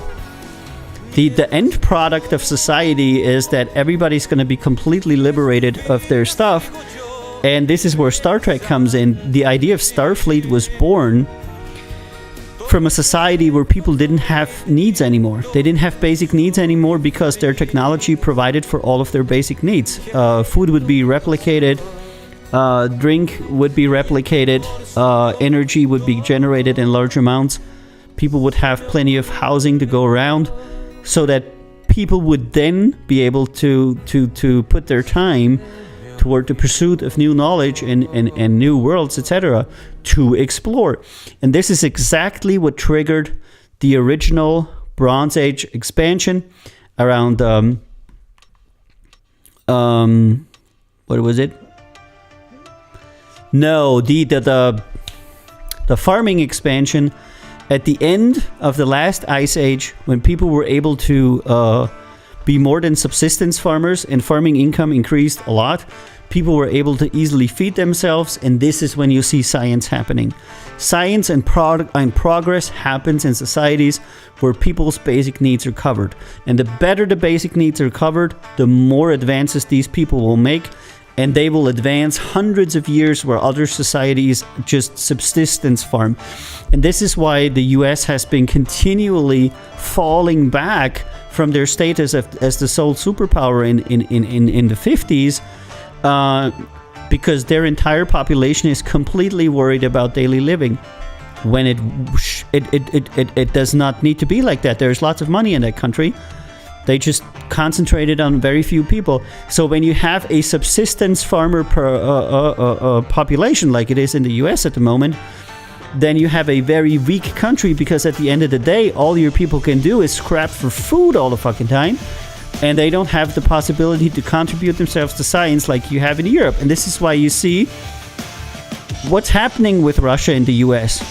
In the 70s, in the 50s and 60s, they were the rulers of the world, and they are now second-rate powers, and by the looks of it, they will become third-rate powers very soon. And this is not because they're lacking in military and technology. It's because they have condemned their entire population to be subsistence farmers, people that worry only about how to make it day to day. And these people aren't covered, these people aren't fed, these people aren't educated. And it's essentially mismanagement of a country that leads to that. So, at the end of times, capitalism will lead to a situation to where you don't have to work at all anymore. And you will then be able to contribute yourself to science or pleasure, whatever you want. If you want, you can just fucking drink your life away and be happy about it, and like live on a beach, and technology will provide you with everything that you want. But if you have a higher calling, you can be a scientist, you can fly through space. But any society that reverts to subsistence farming is not going to go well. Alright, Tanas, denying somebody basic needs in the face of excess is pure maliciousness. Yeah, it is. This is why I don't clap for Jeff Bezos. I don't clap for fucking Elon Musk and all these other people. These people are denying basic needs to millions of people, and they feel really good about it. They are really, really happy that they have a lot of money and the other people don't. These are the least enlightened individuals I've seen in a very long time. They're just lucky enough to make it, and evil and devious enough to make it. But those are not people that I aspire to be as. If I had that much money, I would do a whole lot of good with it. What are they doing? Buying fucking yachts and other not very worthwhile pursuits. And they worked hard all their lives. I acknowledge that. They do that. And they turn around to give us shit. Ask them what they think about their workers. Look at how Jeff Bezos treats his workers. It's great, huh? Isn't it? Guy has more money than he could ever spend, but man, if I would just pay this black pregnant person 50 cents more an hour, why would I do that? As long as I can pay them less, why would I pay them more? And this is just something I can't understand, you know. I'm always amazed at that thing to where that one person died in an Amazon warehouse, and Amazon made the workers step over the dead worker to continue working because they didn't want to step They didn't want to stop their delivery. So there was a dead person in the Amazon warehouse, and everybody was stepping over them for like 6 hours until they had called everybody and the shift was over and the coroner came and picked up the dead person. And, wow, great. You're literally treating people like animals. And you should not treat an animal like that. And Tana says, as soon as we can manufacture microprocessors cheap enough, robotics, AI, vertical farming, renewable energy, decentralized currency, self-trading drones, you could bring us into a not-so-distant scenario where the economy radically shift away from corporations. Yeah. Well, organizations of some form are always going to exist. An organization is when two people get together and do something together. Me and you, we like each other because we have common goals. And we form a group of friends, and that's an organization. Groups of people and will always be there. So organizations will always be there. And if you look at it, corporations like Amazon and Tesla are actually not very community organized corporations. They're mostly one person dominating a bunch of people using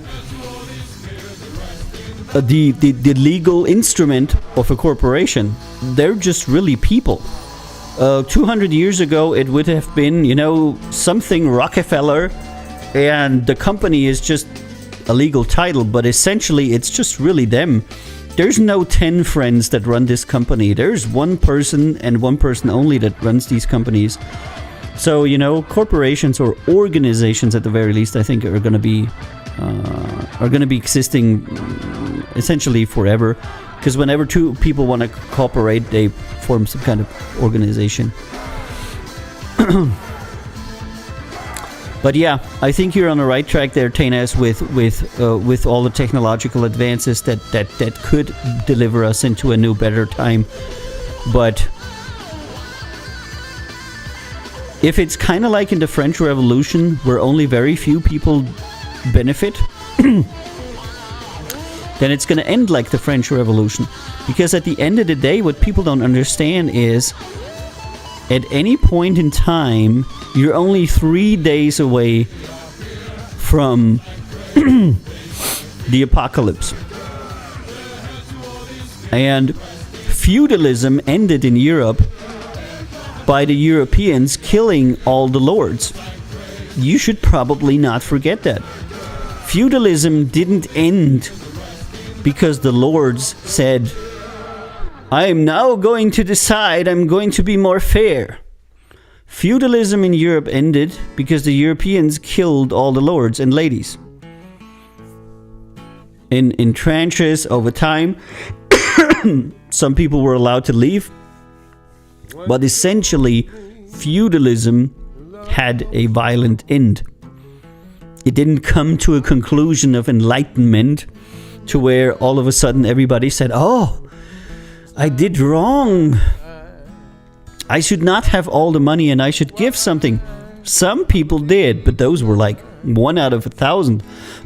Some rulers were enlightened and they said, hey, I should do it better. I could do it this way. I could do it this way. And these rules are still very respected. And one of them was Maria Theresia of Austria. But that was the great, those were few people were that. And the rest is going to end in butchery. And in America, honestly, I'll tell you what's going to happen in the States. People are going to get poorer and poorer and poorer and poorer and poorer and poorer. And the rich people are going to get richer. And the Americans are going to be more left and more right. And the left is going to say we need to topple the system, and the right is going to say we need to topple the system. And at some point, they're going to topple the system. Because the system as it is now does not work for the people there at all. And I don't know where they lost it, but I think it started in the 70s with Ronald Reagan and other people. But somewhere, the American dream was lost. And now it's I don't know. It's sad for us to look over there and to think that that what we thought was going to be the next model of society has just turned into shit. And what we thought was going to be shit, Europe, is actually turning into the next model of society. But we're also seeing that we have a totalitarian regime in China, we have a totalitarian regime in Russia, and we have an almost totalitarian regime in the United States. And you're thinking to yourself, wow, is democracy really gonna survive all of that? I don't know, man. I don't know. I hope for the best, and I hope that there will be reforms in China, there will be reforms in Russia, there will be reforms in the US, and certainly there will be reforms in Europe, because I believe in people. And Mike D says trust laws during Reagan era created monopolies like Home Depots, yeah, killed small businesses and strangling the middle class, yeah. That's what I heard. I'm an economist and I'm pretty interested in America, but I haven't been able to pinpoint where they got off the rails. I just know that the real income, the actual real income, which is always indexed to the price index, hasn't increased in the United States since 1954. The standard of living that people are now in the US is the same standard they had in 1954. They lost 70 years of progress. And the question everybody in Europe is thinking about, how the fuck did they do that? And the number two question is, why the fuck nobody's talking about that in the States? It's like you're looking at somebody who's really going down the shitter, and they're not talking about it, and you're like, why are you not talking about this? This is like your biggest problem. Your economy is not progressing. It's not working for the average person. Your average income earners haven't made progress since the 50s. Only your richest 10% have grown in income, and that is what is driving the numbers. But the 90% that make your population have not seen an increase in real income since 54. And this is something I had to find out under mountains of paperwork in a in a class at university that is about economic history about shit, where the professor was explaining cycles, and he said this is an indication that the American cycle is coming to an end. I guess they only had a very short run, but they haven't been able to add any value to 90% of their population for 70 years. I don't think it's going to happen, and eventually it's going to be what drags them down from their throne, because they do not seem to be concerned about it at all, because they believe that value added is value added, even if all that value goes to a very small group of very rich people. And all right, Tana says, we don't even need fusion to power the world. That's right, geothermal. There's lots of ways to do it with renewables. Yes, I agree. Even nuclear is being cock-blocked for no reason. Well, nuclear is a problem, you know. There is currently in Europe no storage, not a single, for nuclear waste. Currently in Europe, there is not one open storage facility for nuclear waste. We Europeans, and Austria obviously does not have any nuclear power plants, but I worked in the energy industry for 25 years, so I know a lot. All of the stuff that we have is essentially shipped into either temporary shelters or to Africa, and we give them money and they take it and then they dig it somewhere. But the huge problem with nuclear is that there's not enough facilities to store nuclear waste, and nobody wants to have them. And so the problem in nuclear that nobody talks about, but that the industry knows, is the number one problem isn't making nuclear power. It's where do you go with the nuclear waste?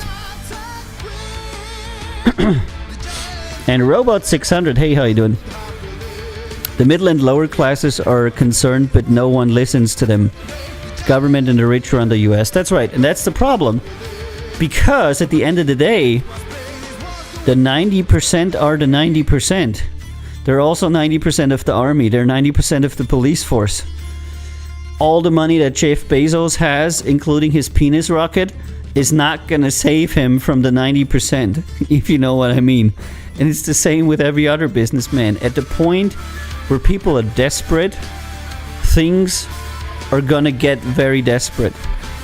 And unless there's really a reorientation to understanding that you have to do politics for your people, not for like the 1% of the richest people.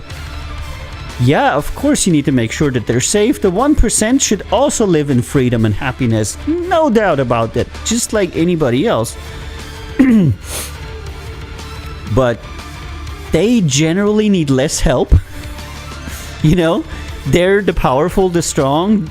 Generally, you're okay with just leaving them kind of like be. And the people that need your help are the poor, number one. Number two, the middle class.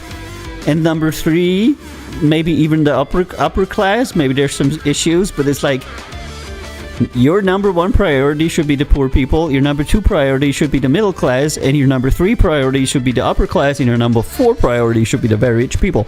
But it's exactly the opposite in some countries. To where your number one priority is the very rich people. You know what I mean?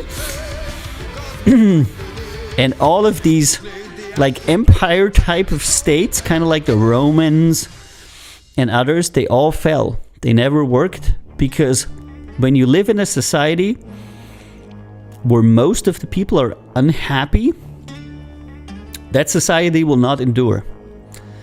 It will change in different ways. Rebellion, voting for a different party. It can be many things, you know, but you cannot fool all the people all the time. And when somebody has nothing to eat, they usually know that because they're hungry. You know, at a certain point, everything you say doesn't help anymore because it counteracts the realities of life. You say, hey, you're doing really good. Like people are always saying, you're the best country in the world, everything is good. But the person says, no, I'm not doing good because I don't have anything to eat and I don't have any place to sleep. Yeah, but you're in the greatest country. And I'm like, yeah, I don't know. You know, this country over there, they're eating and they're sleeping. So I'm not entirely sure if you're being truthful with me. You know what I mean? And the interesting thing for me is that people seem to be entirely unconcerned with this.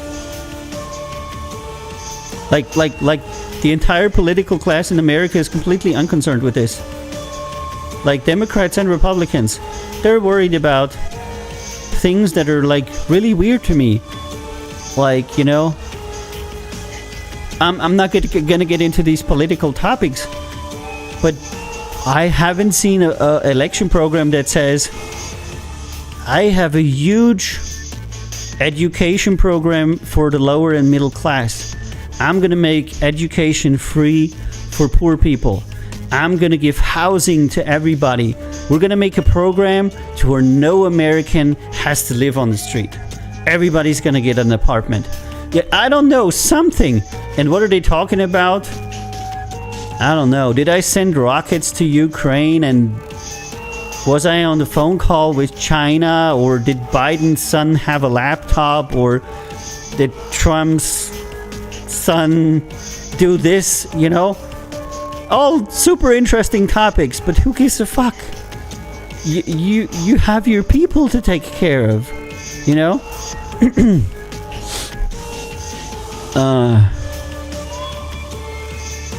Open System says they failed because of their currency. Rome, as you mentioned, fell because of their military empire destroyed their currency. Yeah, that's true, Open Systems.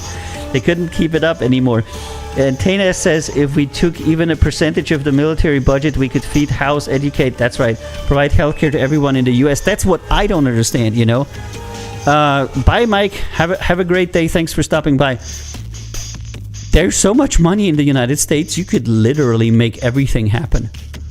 Like, you could have this amazing country where everything would fucking be like great. It would be awesome, and people from all over the world would come.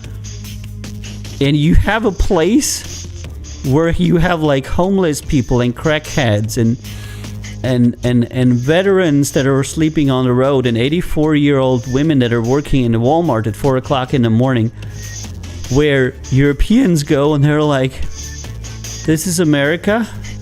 You know, people legit go to the US and they're like, what? You know? It used to be that the Europeans went to America and were like, oh my fucking God, you know, I've been there and it was so amazing. Now they're like, oh my fucking God, you can't believe what they did to their country, you know?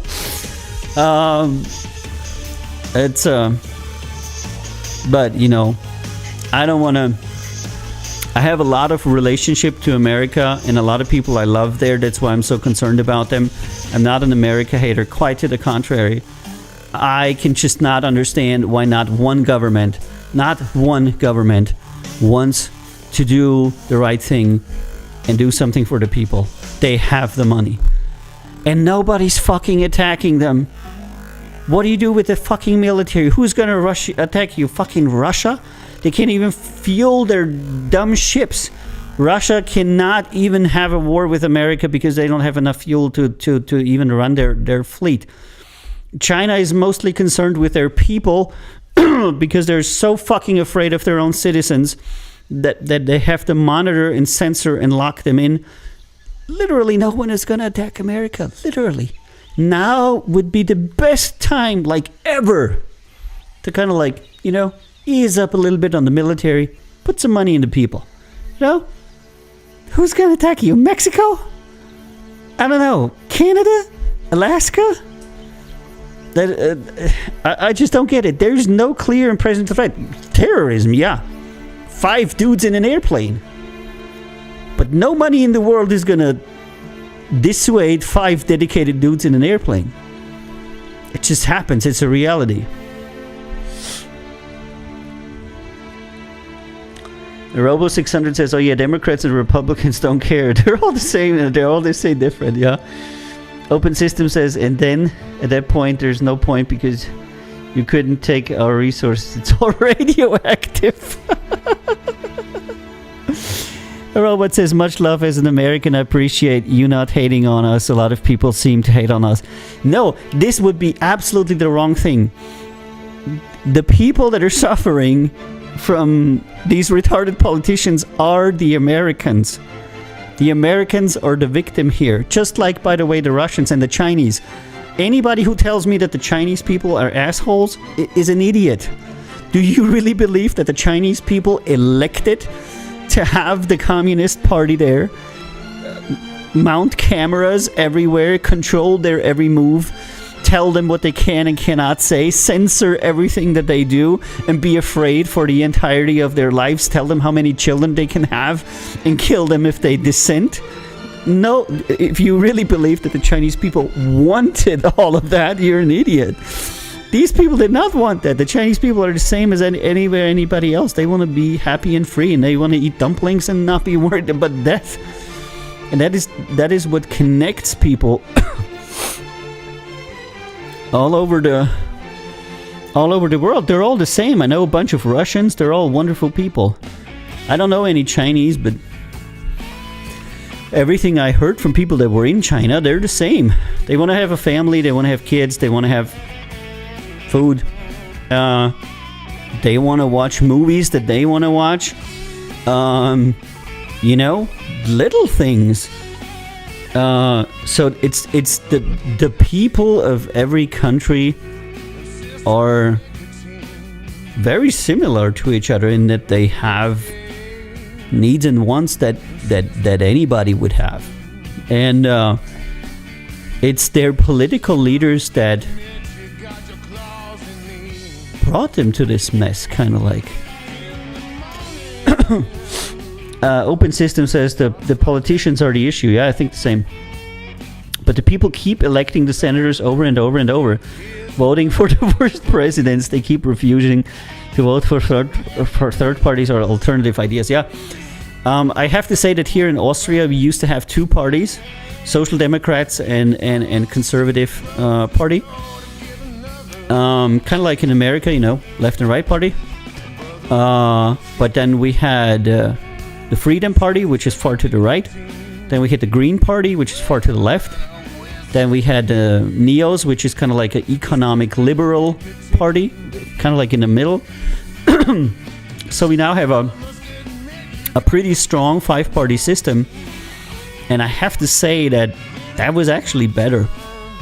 Because then they can talk and negotiate with each other. Nobody has like these huge amounts of majorities, They're all kind of like, a lot of them are around 20-25%. So there's never a government where one party can like completely dominate. And then the other parties are kind of like keeping them in check and always investigating to see if they're messing up. So government is usually 2 parties, and then they have 3 parties against them, and those 3 parties make it their life's dedication to make sure that the 2 parties don't do anything bad. So I am really happy with the 5-party system, and I am weirded out that nobody has found it in their hearts in America to grant the American citizens the decency to be able to have more parties. Because what effectively happens there is every time that a law should be enacted that allows other parties to participate in the political landscape, the 2 existing parties vote it down. And at this point, it becomes kind of like of a dictatorship, because the person that is affected by the law says, I don't want it. And they don't even have what we have here in Europe a lot, in Switzerland, also in Austria, is what's called a people's vote. Any citizen can call for a people's vote, and if he gets enough signatures, it has to be brought into parliament, and it has to be picked up, and it has to be decided on. And a lot of the sweeping changes in this country were driven by a people's vote. And that instrument doesn't even exist in America. So, for example, let's say me and my friends, we think that healthcare should be free. Or let's do an uncontested topic. I don't know. Education should be free. Let's say we should do X. If I find a certain amount of people that would support me with their signatures, it then has to go into Congress, Senate, whatever it would be in America. They would have to seriously consider it. And in Austria, the general rule is if you disregard the people's vote, you're going to lose the next election. And nobody dares to do that. So the people can, any person can, force Parliament to talk about a certain topic and to decide it. And then you can say, I'm happy with that. I'm not happy with that, So, for example, I give you an example from us, okay? It's better.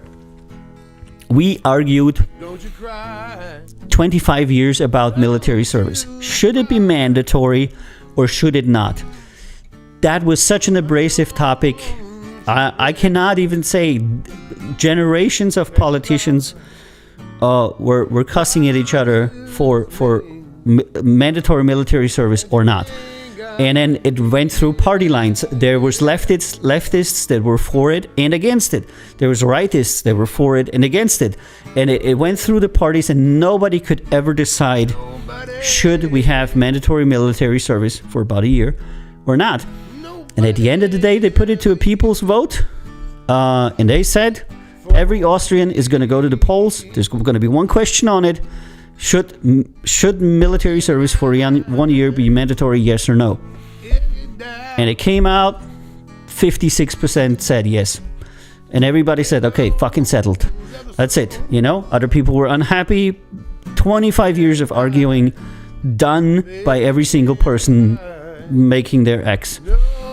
Because you couldn't decide, so the people decided, and all the politicians said, okay, people decided, that's it. Military service is going to stay mandatory. Of course, if you don't want to go to the military, you can go to the Red Cross or, do some like community work. It's because it's not military services anymore. It's like state and civil service now. And the people decided that because the parties could not. So there's a lot of instruments that you could have where people can participate, and having two parties, perpetually deciding that there should be two parties, is strongly anti-democratic. That is almost high treason. Because the people that are in power are saying these people should continue to stay in power.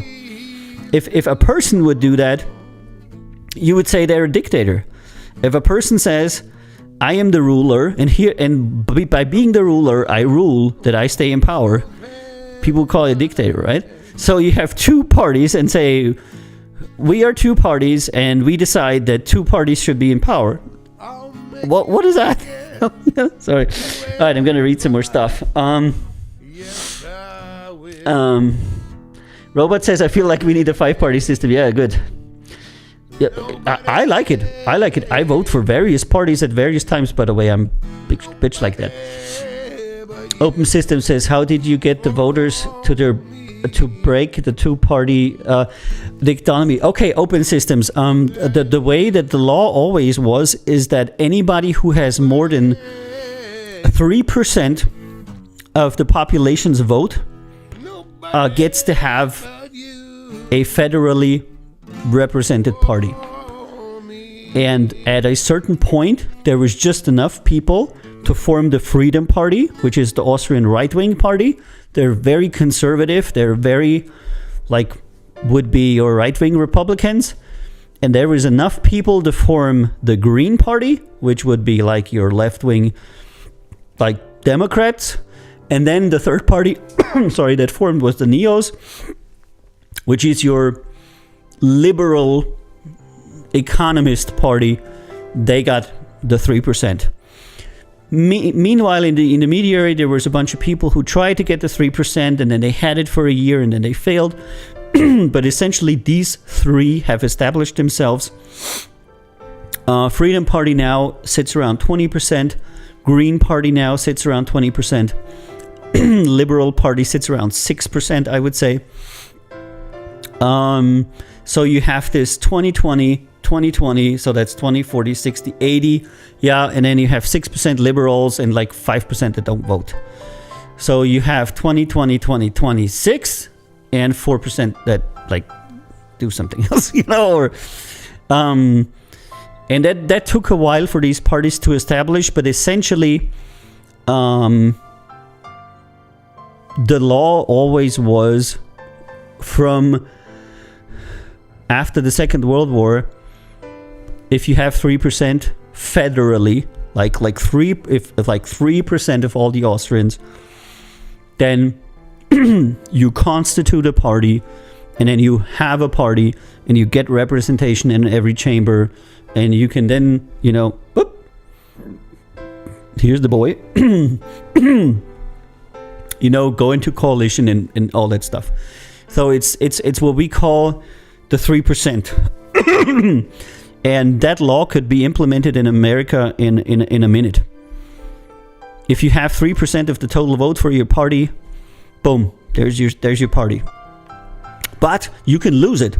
The 3% in Austria means that if you go below 3%, you're no longer represented. You still have a party, but you're no longer represented in the chambers. So that you don't have a fractionalization and tiny parties, which is okay. You cannot have teeny tiny parties and there's one guy from this and there's one guy from this. So some parties fell under the 3% and they were removed from representation. That's how that was, So that's okay for me, And did we have? I think the beer party made it into a local, a state senate or something. Pretty cool dude. He's got 5% in Vienna, I think. Austrian beer party. You know, so there's that. The 3% rule.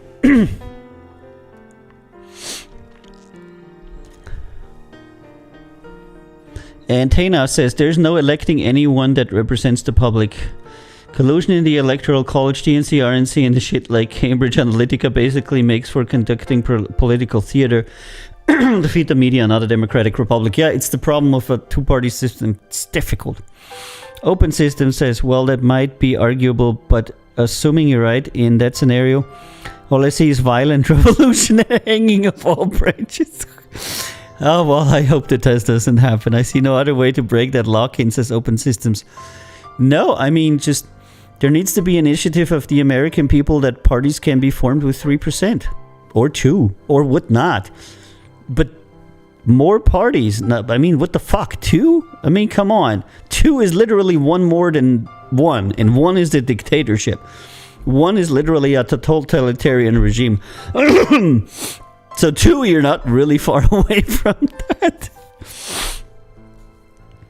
And of course, by the way, they always say, yeah, any party could be represented, but you would have to have a majority in a state, and you know that is an unrealistically high bar for a new party to have. No new party will straight out of the gate have a majority in any state. That is just impossible.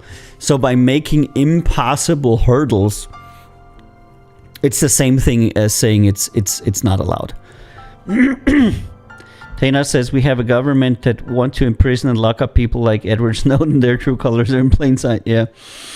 Dramatic Adagio says, after losing my shit for a while, I'm finally getting it back together. Well, the point is, I think that change can happen at any time. Open System says the 3% idea would require a convention of states to get them to ratify the Constitution to allow for something like that. I don't think you'll get the states to agree on anything to modify the Constitution. Yeah, but every country in the world changes their Constitution all the time. See, I think that a lot of US politicians don't understand that, but most of the European countries are much older than the US, like all of them, like thousands of years. And we all had to change our constitutions all the time because times are changing. It's just that the US is so comparatively new that you were somehow able to keep the Constitution intact because you literally exist for a split second in history. But any country that exists longer, thousands of years, you're gonna have to change your constitution. You're gonna have to change your political system. It doesn't work the same way it worked in Greece 4,000 years ago. Austria 2,000 years ago was a completely different place, even though it existed. And of course we changed the constitution. Of course we changed our political system, like everybody does. It's literally what happens with countries. You exist, things change, you adapt the rules. I'm not sure why that is.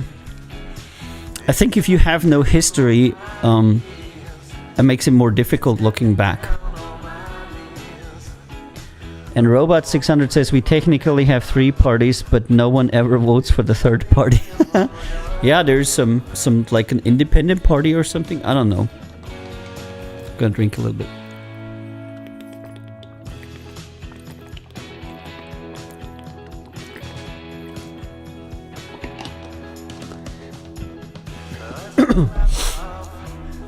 Alrighty. So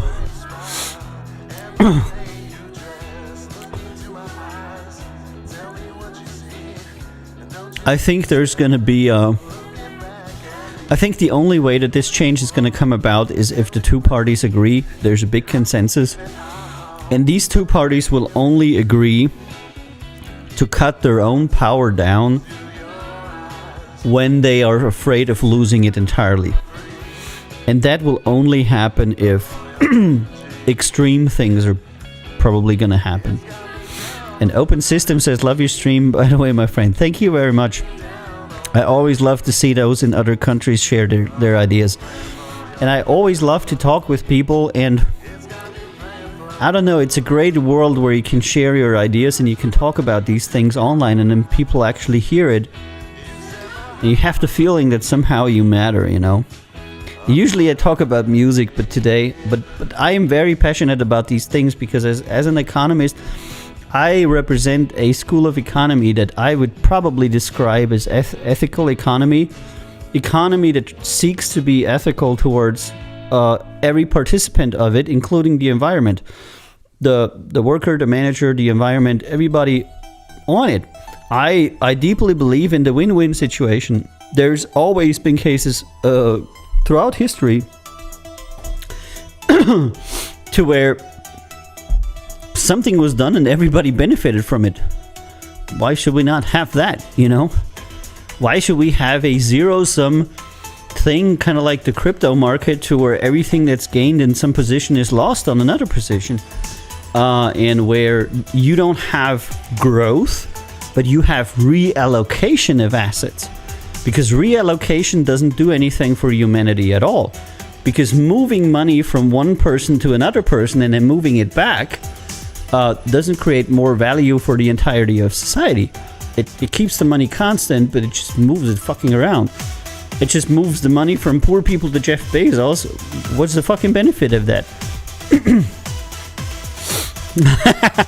Open System says, I'm a fan of the Austrian School of Economics. Yeah. Yeah, I was really interested to see that was talked about a lot, you know. But a lot of the American commentators that talk about, you know, Schumpeter and the Austrian economies kind of like don't have the context of where that comes from, and sometimes they kind of like misquote him a little bit. And Tana says, thinking about US politics makes me want to spark a joint and build a cabin in the Free Mountains. That's the goal. I'm working on it. Getting 5 to 10 acres in the mountains, enough to farm veggie and fruit, a few sheep and cows. My grandparents on both sides were farmers, and I lived on a farm in Greece and a farm in Austria. And my grandparents worked really hard, and they didn't have much, but they were not unhappy. They wanted more for their children, and they sent their children to, you know, go to school and learn something, and it's, you know, how they met and how I was created. But I think that farming was killed in the same way that content creators are now being killed, because what I heard from both of my families, that supermarkets were paying them less and less and less because supermarkets dominated everything. They had all the power, and no matter how efficient you were as a farmer, no matter what you did, supermarket would just arbitrarily pay you less every year. And even though the supermarkets were making millions, they had no intention of sharing it with the farmers. And so both families eventually gave up their farms that they had for generations and said, fuck this, you know. We could literally do anything other than farming and make more money of it. And so the entire families on both sides became employees. Mostly they sent their kids to go to university and to learn something and become, you know, academics, and kind of like worked out for my family, I guess. But the sad thing is, I'm asking myself, is being a creator dead? Are we going into a society to where if you're a musician, if you're an artist, etc., just doesn't pay anymore because any money that you could possibly make is taken by the platforms and nobody will leave you a cent? And society isn't going to say anything about it because there's lots of kids that say, I want to have free music. You know what? Fuck you. Why would anybody spend decades of his life to train to become a good producer and then work tirelessly every day to produce something beautiful, and then there's this little fucking brat that says I want to have everything for free. And then you have the platforms that say, yeah, that's exactly what we're saying. You need to give away the music for free. And then the fans are like, but wait, if the musicians are giving away their music for free, what are we paying $9.90 for a month? And Spotify is like, oh, that's for our servers. You know, we have this big thing, Spotify and everything. We need to pay that. And the kids are like, yeah, okay, I'll pay for that. Well, thank you very fucking much. You know? All right. Robot600 says, I think the problem here is that we don't have a people's vote. Yep, you should have. We rely on a few hundred people to speak for millions. That's not good. If we're going to really change, we need a people's vote. Absolutely. That should be instituted immediately. America has about 300 million people. Say if nationwide 1 million people support it, Senate and Congress has to talk about it. And if 10 million people support it, it has to be brought to a popular vote. And then topics can be decided that are this whole abortion thing. I have my own thoughts about the whole abortion thing, but it seems to consider America a lot. Can I do it? Can I not do it? Could be done in a month. Nationwide vote? Yes, no. End of story. 5 years later, you want to change it? Nationwide vote? Yes, no. Get the fuck out of here. Why did politicians talking for 20 years and they can't agree on something? Should we make the military smaller? Yes, no. Should healthcare be free? Yes, no. Should education be free? Yes, no. You could literally query that in a like one pager.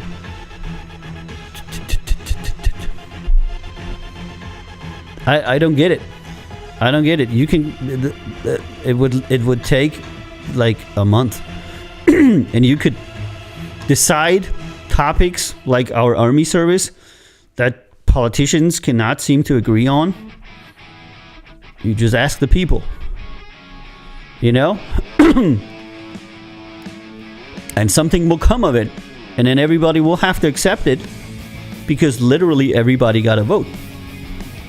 So when everybody votes, and then you just have to accept what they say. All right, Open System says they had the right idea. Having too much is a sickness. Society is ill at large. Poisoned food, no green spaces, no room to breathe, work to death, underpaid. That's why kids are on Ritalin and Prozac and have crippling anxiety. You should not be afraid when you live. You should be happy that you should be looking forward to the next day. You should be saying, yeah, the next day is coming. That is so great. I really, really, really want to do that. I want to get up tomorrow and I want to learn some new stuff. I want to make some music, raise some cows. I don't know, but not. And if you don't have that anymore, I saw a video that was about rent in America. And they had one person from the 50s, and they said, I live in the 1950s. I can buy a house with 3 monthly wages. And then it was like, you know, I'm a person living in the 60s. I can buy a house with 24 monthly wages. I'm a person in the 1970s. I can buy a house with 5 annual wages. I'm a person in the 1980s. I can rent a house with 1/10 of a monthly wage. And it would continue like that. And it would be like, I'd be a person of the 2020s. I can rent a house, but I have to work 2 jobs. And that was not in a political, like, commercial thingy stuff, but it was actually data-based from some kind of economic think tank. And that shows that while at a certain time you were able to afford a house with 3 months of your labor, and now you have to work 2 jobs to rent it, then you see how things have turned for regular people. And for example, here in Austria we have a system that says every Austrian has the right to an apartment, like a place to live. And you will, if you do not have a place to live that is yours, like either to rent or to own, the government will grant you one. Depending on your income, there will be various models. The lowest model is like community housing, to where the government builds it, and you get like a super low rent stuff, and you can rent there for like almost nothing. So if you work any job, you will be able to afford that. And then there's more models, and at the very end is what I took, is if you make a little bit more, the government will actually give you a huge loan at a very low interest rate. Because if you're rich, you don't really need any of the other systems. You just want a little bit of extra money. So they'll essentially give you like 100 grand for like no interest for like 30 years. And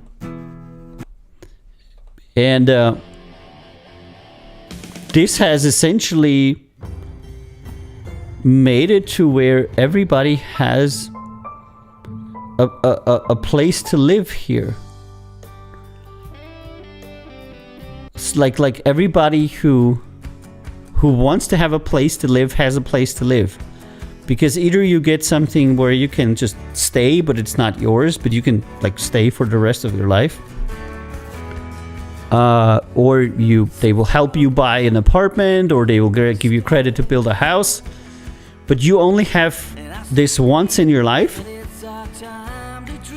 And if you have no other house, so if you inherited something from your parents, that is your house, you're not entitled to it. It's for people that don't have a primary residence that is theirs, like indefinitely theirs. And it's I guess you would call it primary residence program, and every single person has a right to use it. So it's like a ticket that you can pull once in your lifetime and say to the state, I want my housing ticket. Robot 600 says, it's been really stressing me out is how I'm going to get a house. I'll tell you how I financed my house. You have to save for 5 to 20 years minimum, then you have to have a down payment in debt for 30 years. I was in debt for 30 years. 5 to 10. Home are not affordable here because against the destruction of the currency, we should never have gotten off the gold standard. Agree? And housing has been kept in short supply. Yep. We should have had a gluttony of homes for the fat prices. Yep, it's trap. I'm just going to live in a tiny home or RV. Yeah. I have no interest sending hundreds of thousands to the roof over head. Okay. I actually have some enlightenment I can shed. After the Second World War,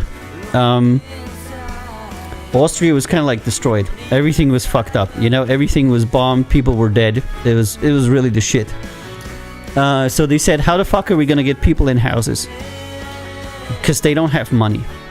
And the state said, the only way that we're going to get all of our people in houses so they don't fucking freeze in the next winter is if we, the country, build from taxes.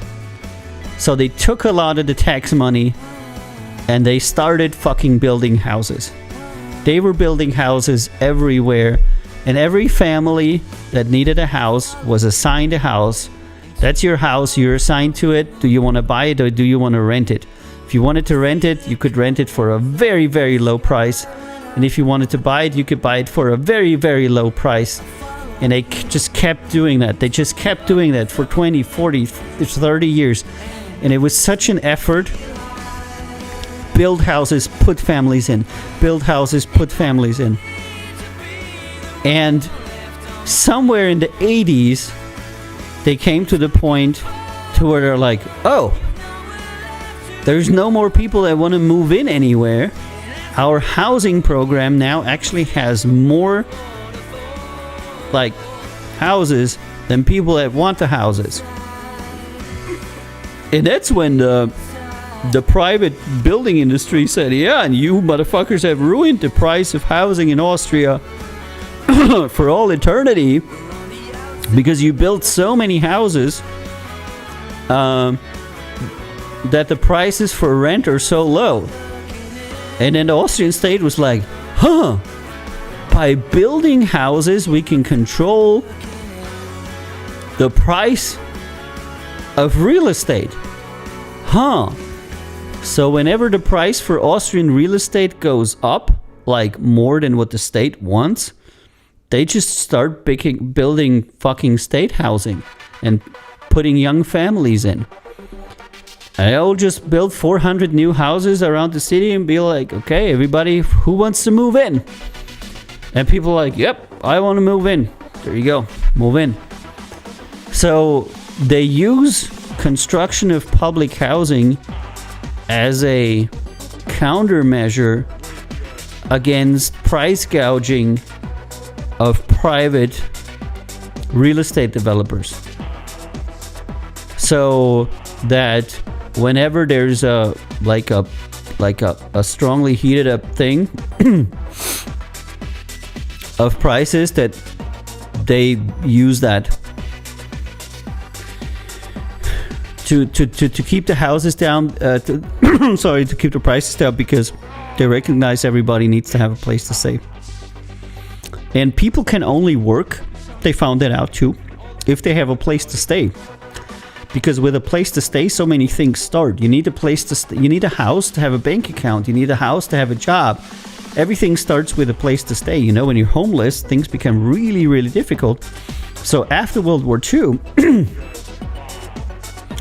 other than healthcare, Austria first tackled homelessness. And to this day, the only people that are homeless in Austria are people that usually have medical issues of the mental type, or want to, or have other problems that are not associated with not being able to move in somewhere. Open System says, how does that scale, though? I'm not a fan of central planning. That seems like a bad idea to let the government game the system like that. Seems like some big negatives are bubbling up from that, no? Oh, they figured that out too. They started building it, and there was immediately lots of scandals. Like, people embezzled money and all kinds of shit. And then they were like, how the fuck are we gonna do this without people lining their pockets and everybody having problems and stuff like that? And then they found a genius way. The state wasn't gonna build the houses. The state was just gonna lay down the quality regulation for the houses, what the quality of the house needs to be, and what the house was allowed to cost the state.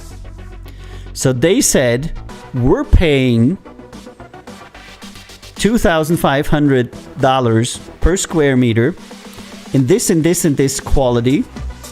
Is there any private contractor who wants to build 400 houses under these conditions? And miraculously, they always found them. So all of these houses were actually not constructed by the state. They were constructed by private contractors. But the state sent inspectors to make sure that the quality of the house was according to regulations. And the state paid the predetermined price per house. So what they did was just order houses at prices that private contractors were willing to pay to build them for, and to then give them to mostly young families, because that's usually what it ends up to be, and have these families pay them back with a very, very, very low interest loan over their lifetimes. So you'd end up paying back very little every month to the state, and at the end of that program, the state had the money back and built more houses. So they were essentially financing the houses. And Open System asks, what keeps private companies from bribing officials so to make standards only the private large companies can afford? Oh, bureaucracy. Because what they did was they made a new law. The law of Austrian house construction. No, I need to translate it. The law of Austrian state-sponsored house construction. And this became a huge law. And in this law, everything is regulated. Who pays whom, when and where, what the quality has to be here and there. And they did not leave it up to inspectors or to any kind of thing. They just put the whole thing in fucking law. They adopted it from time to time to update the technical standards. And they did that to make standards the same everywhere in Austria. And anybody who would then do something funky would actually be violating federal law. So to violate the Austrian federal housing law was breaking the law. It was a legal offense. You could face severe punishment. And even though there was always people who tried to bribe and do things that were, not good, elevating it to a law allowed state prosecutors to investigate it. So anybody who was a building inspector knew that if he would take a bribe, he would actually violate federal law, which would open him to investigation by a regular prosecution that would then go and check out all of the paperwork, and if he had done something wrong, he would go to jail. So the initial abuse that was happening in the 50s and 60s plummeted to a very low level because nobody wanted to go to jail for receiving a bribe unless that bribe was very huge. But the state found that now that they were not building the houses anymore themselves, they were just supervising the process. It was also easier to use state prosecutors, private investigators, and others to make sure that nobody got paid off, because they were now focusing on just supervising that process. So they were essentially fronting the money, loaning the money to people so they could buy houses that they would regulate, and the state would just check. And in the end, it worked out. So what kept private companies from bribing officials was, number one, it was a law. And number two, the state put all kinds of people that would check on it because they had enough time to do it. And regularly, every of these tiers that were sold, like they said, okay, we want to build 100 new houses. All of these projects would immediately go to the monitoring authorities, and they would literally audit every single one of these projects until it became extremely difficult to split off money because they knew from the experiences of the 50s and 60s that people would naturally want to do that.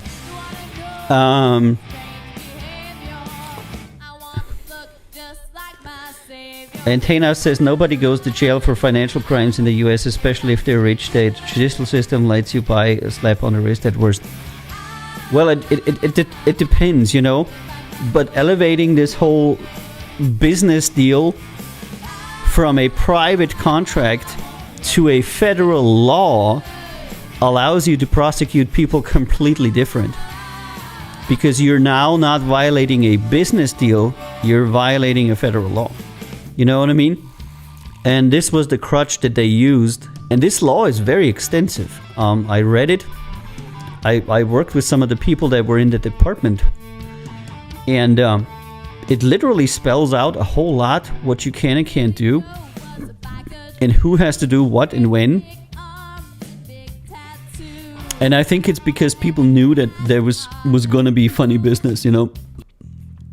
I mean, at the end of the day, you can never make sure that nobody steals anything from anybody, because there's always the possibility that one person steals from another person, or bribes, or or whatnot. But that is how it is now, and it works really well. And if you are a young family, you can pool your credits. And I think every person is entitled to like 70,000. So if two people get together, they're entitled to a loan of like 150,000. And knowing that the state stands for all of that, the bank will spot you the rest. So you have a it's more now, but that's what it was 20 years ago. I'm not gonna say the numbers from 20 years ago. So typically you got like 150 grand from the state, and the house would cost you maybe 200, and then you had to take 50 from the bank. But the bank was totally okay, knowing that it's a state-built housing and it's never going to default because the state's in the background and everything. So the bank would just give you the money, and then you would pay off the bank loan first, and then you would very slowly pay off the government loan. I still haven't, because it's very low interest. It's actually, you know, and what it does is it helps people that don't have money to buy a house. Of course, you're going to have to work, and of course, you're going to have to pay back the state, or they're going to be sour about it. But the state loan is generally in a way to where you can pay it off. I paid... Shit, how much did I pay?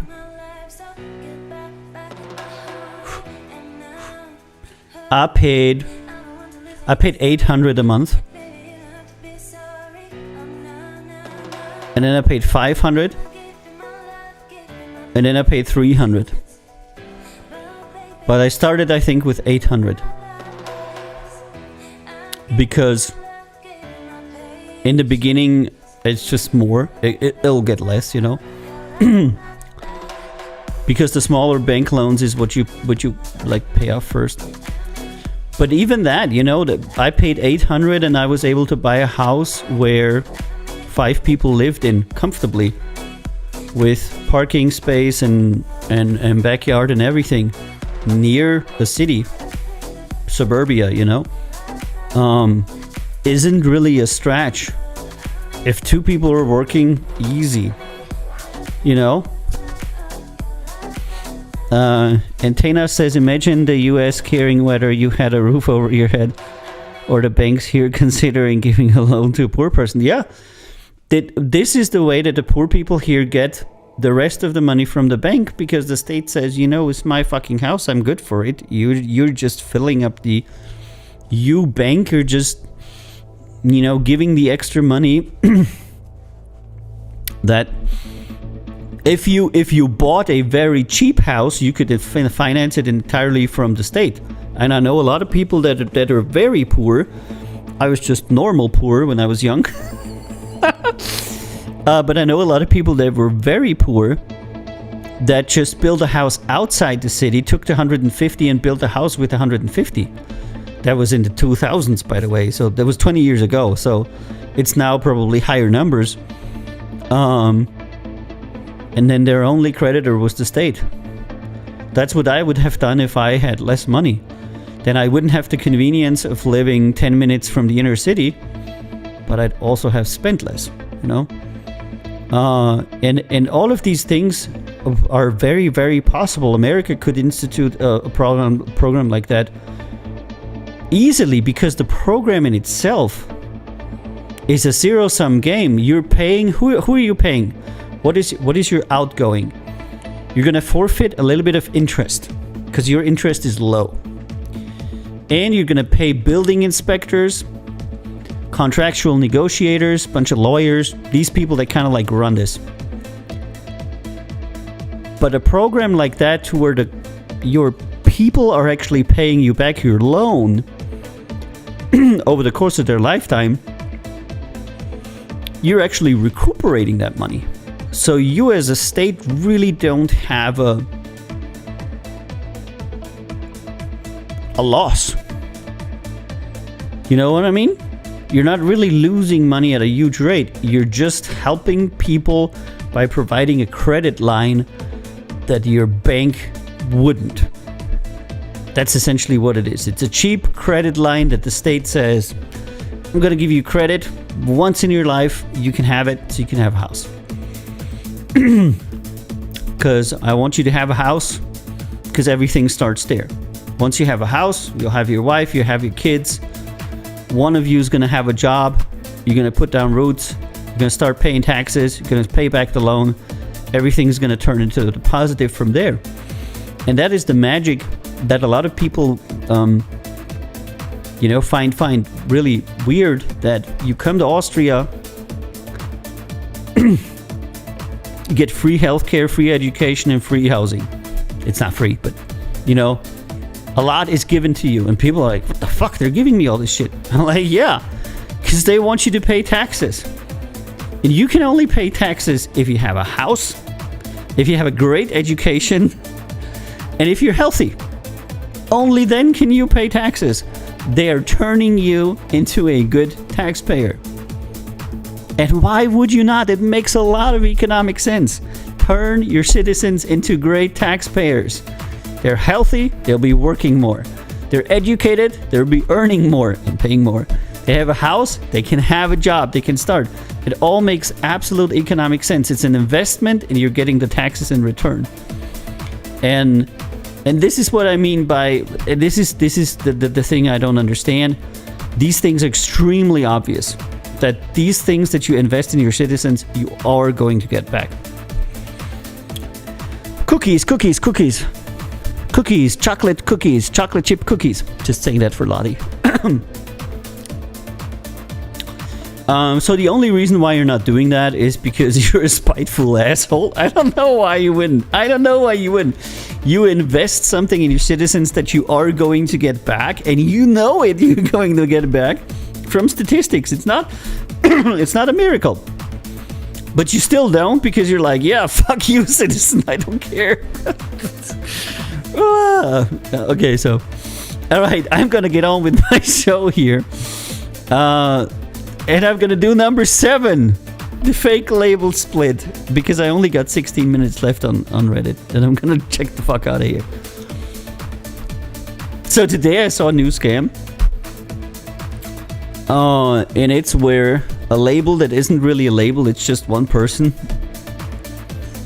says to join them on the label, and they're then gonna make a DIY distribution account with your music on it, and they will put themselves as a 50% recipient of your income in there. And I was like, wow, that's very interesting. So they're saying that they're a record label, but they're making you pay for distribution and put them at a 50% cut, so they can get 50% for you, And there's actually people that do that with them, and it's so interesting. because the 50% is a label you get because you do the distribution and because you do the advertisement and because you do a lot of other stuff, you know. So what they're doing is essentially making people pay for their own distribution, but cutting them, the scammers, in with a share. And once that is registered, it becomes kind of like permanent. So every person that they have giving them giving a share, they will have it forever, you know. So they're like cheating in on 75 years of royalty payments from people that they did nothing for, and these people are entering that into their own accounts on their own free will, so they cannot even be sued saying that you took the rights from me, because they make the artist put the rights for their label in, you know. It's very devious. That is, you know, there's a suck. Ah, man, dude, every day I learn something new. I'm sure it's a little bit difficult for people who are not musicians, but essentially they're making people sign papers saying that they're going to give 50% of whatnot to this or this person for the rest of their lives, without that person countersigning an agreement what they're going to do for it. So they're essentially just giving it to this person as a gift, and that person never has to do anything for it. Because the way that it works usually is that the label is actually a constituted company like we are, and we organize all for them, and this is why you get paid. It's like, I don't know, you go to a carpenter and the carpenter says, you know, here's the wood, here's the tools. You have to pay for the wood, you have to pay for the tools, and then you have to pay for the wardrobe as well. You know what I mean? So you buy the wood, you rent the tools, you are the labor, and then you still have to buy the wardrobe. And then there's people that think that is okay, you know. I don't know. It's a crazy world. Crazy world. And then so many people come to us and we offer the fucking best contracts. And they're like, no, you're taking so much money. I'm like, we're not.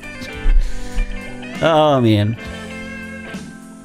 By the way, we take 50%, which is normal. And, you know, we probably will not be able to do that for much longer. Because the way that royalty income from artists is with Spotify and everything, you know. The average income from an artist for us is like, I don't know, like $100 a year. You can literally not do anything for them with that. This is why it's also a problem for us with the artist income, you know. They don't make any money, we don't make any money. And I'm not happy with that, you know. I would like to eat as well. Pay my fucking bills. Alrighty. I think that's it. Thank you for watching today. It was a very, very interesting segment, courtesy to Taynats, Open Systems, Robot 600, and Mike DeRoche, and other people who've been talking with me today about scamming, politics, musician, Europe, America, and many other things. If you like what you saw, please join me on the next shows. I'm always on Monday, Wednesday, and Friday at 8 o'clock European time. You can check out Count Zero Records. That's, you know, countzerorecords.com and shit. Follow me on Reddit or something. This show will be able to be played back on YouTube and Twitch and Facebook and others. So if you want to see all of our videos, including all of the shows, you can go to our YouTube channel, Count Zero Records YouTube channel. My artist name is Avio, so if you want to follow me, you can do that too. I don't have too much on socials because I'm always busy, but join us on the Discord server. That's always fun. That's discord.gg/czr if you're into that. If you're not into Discord, just follow me on Reddit or whatever social media that you're seeing me on. And if you have any questions, you're welcome to ask. You can literally send us messages, or me, on any service, and we answer everything. We literally have like young musicians on our Discord server that ask us questions every day, and we answer it. It's really absolutely not a problem. If you want free advice, here is it. I'm not selling a course. You don't have to buy my ebook. And I'm not gonna give you a $3,000 affiliate marketing package. You know, you just get it for free. And people are always asking me, what do you want in return, you know, for all that? I always say, be a good person. If you want to pay me or anything and you found value or interest in that, you can follow me. That's cool. But if you dedicate yourself to be a good person, that would really be the biggest payment for me. And I really believe what I say. This is why people have accused me of being a cult. That I say it's the cult of goodness. Foxy says, thank you for your show, Avi. Bye, everyone. Stay safe. Thank you, Foxy, and everybody else. Do check in on Wednesday, 2000, again. Gonna turn the music off now. Follow me on whatever social you're seeing this on. Thanks, guys, so much for being on the show. See you again on Wednesday. Until then, you know, fight the good fight. Love you all.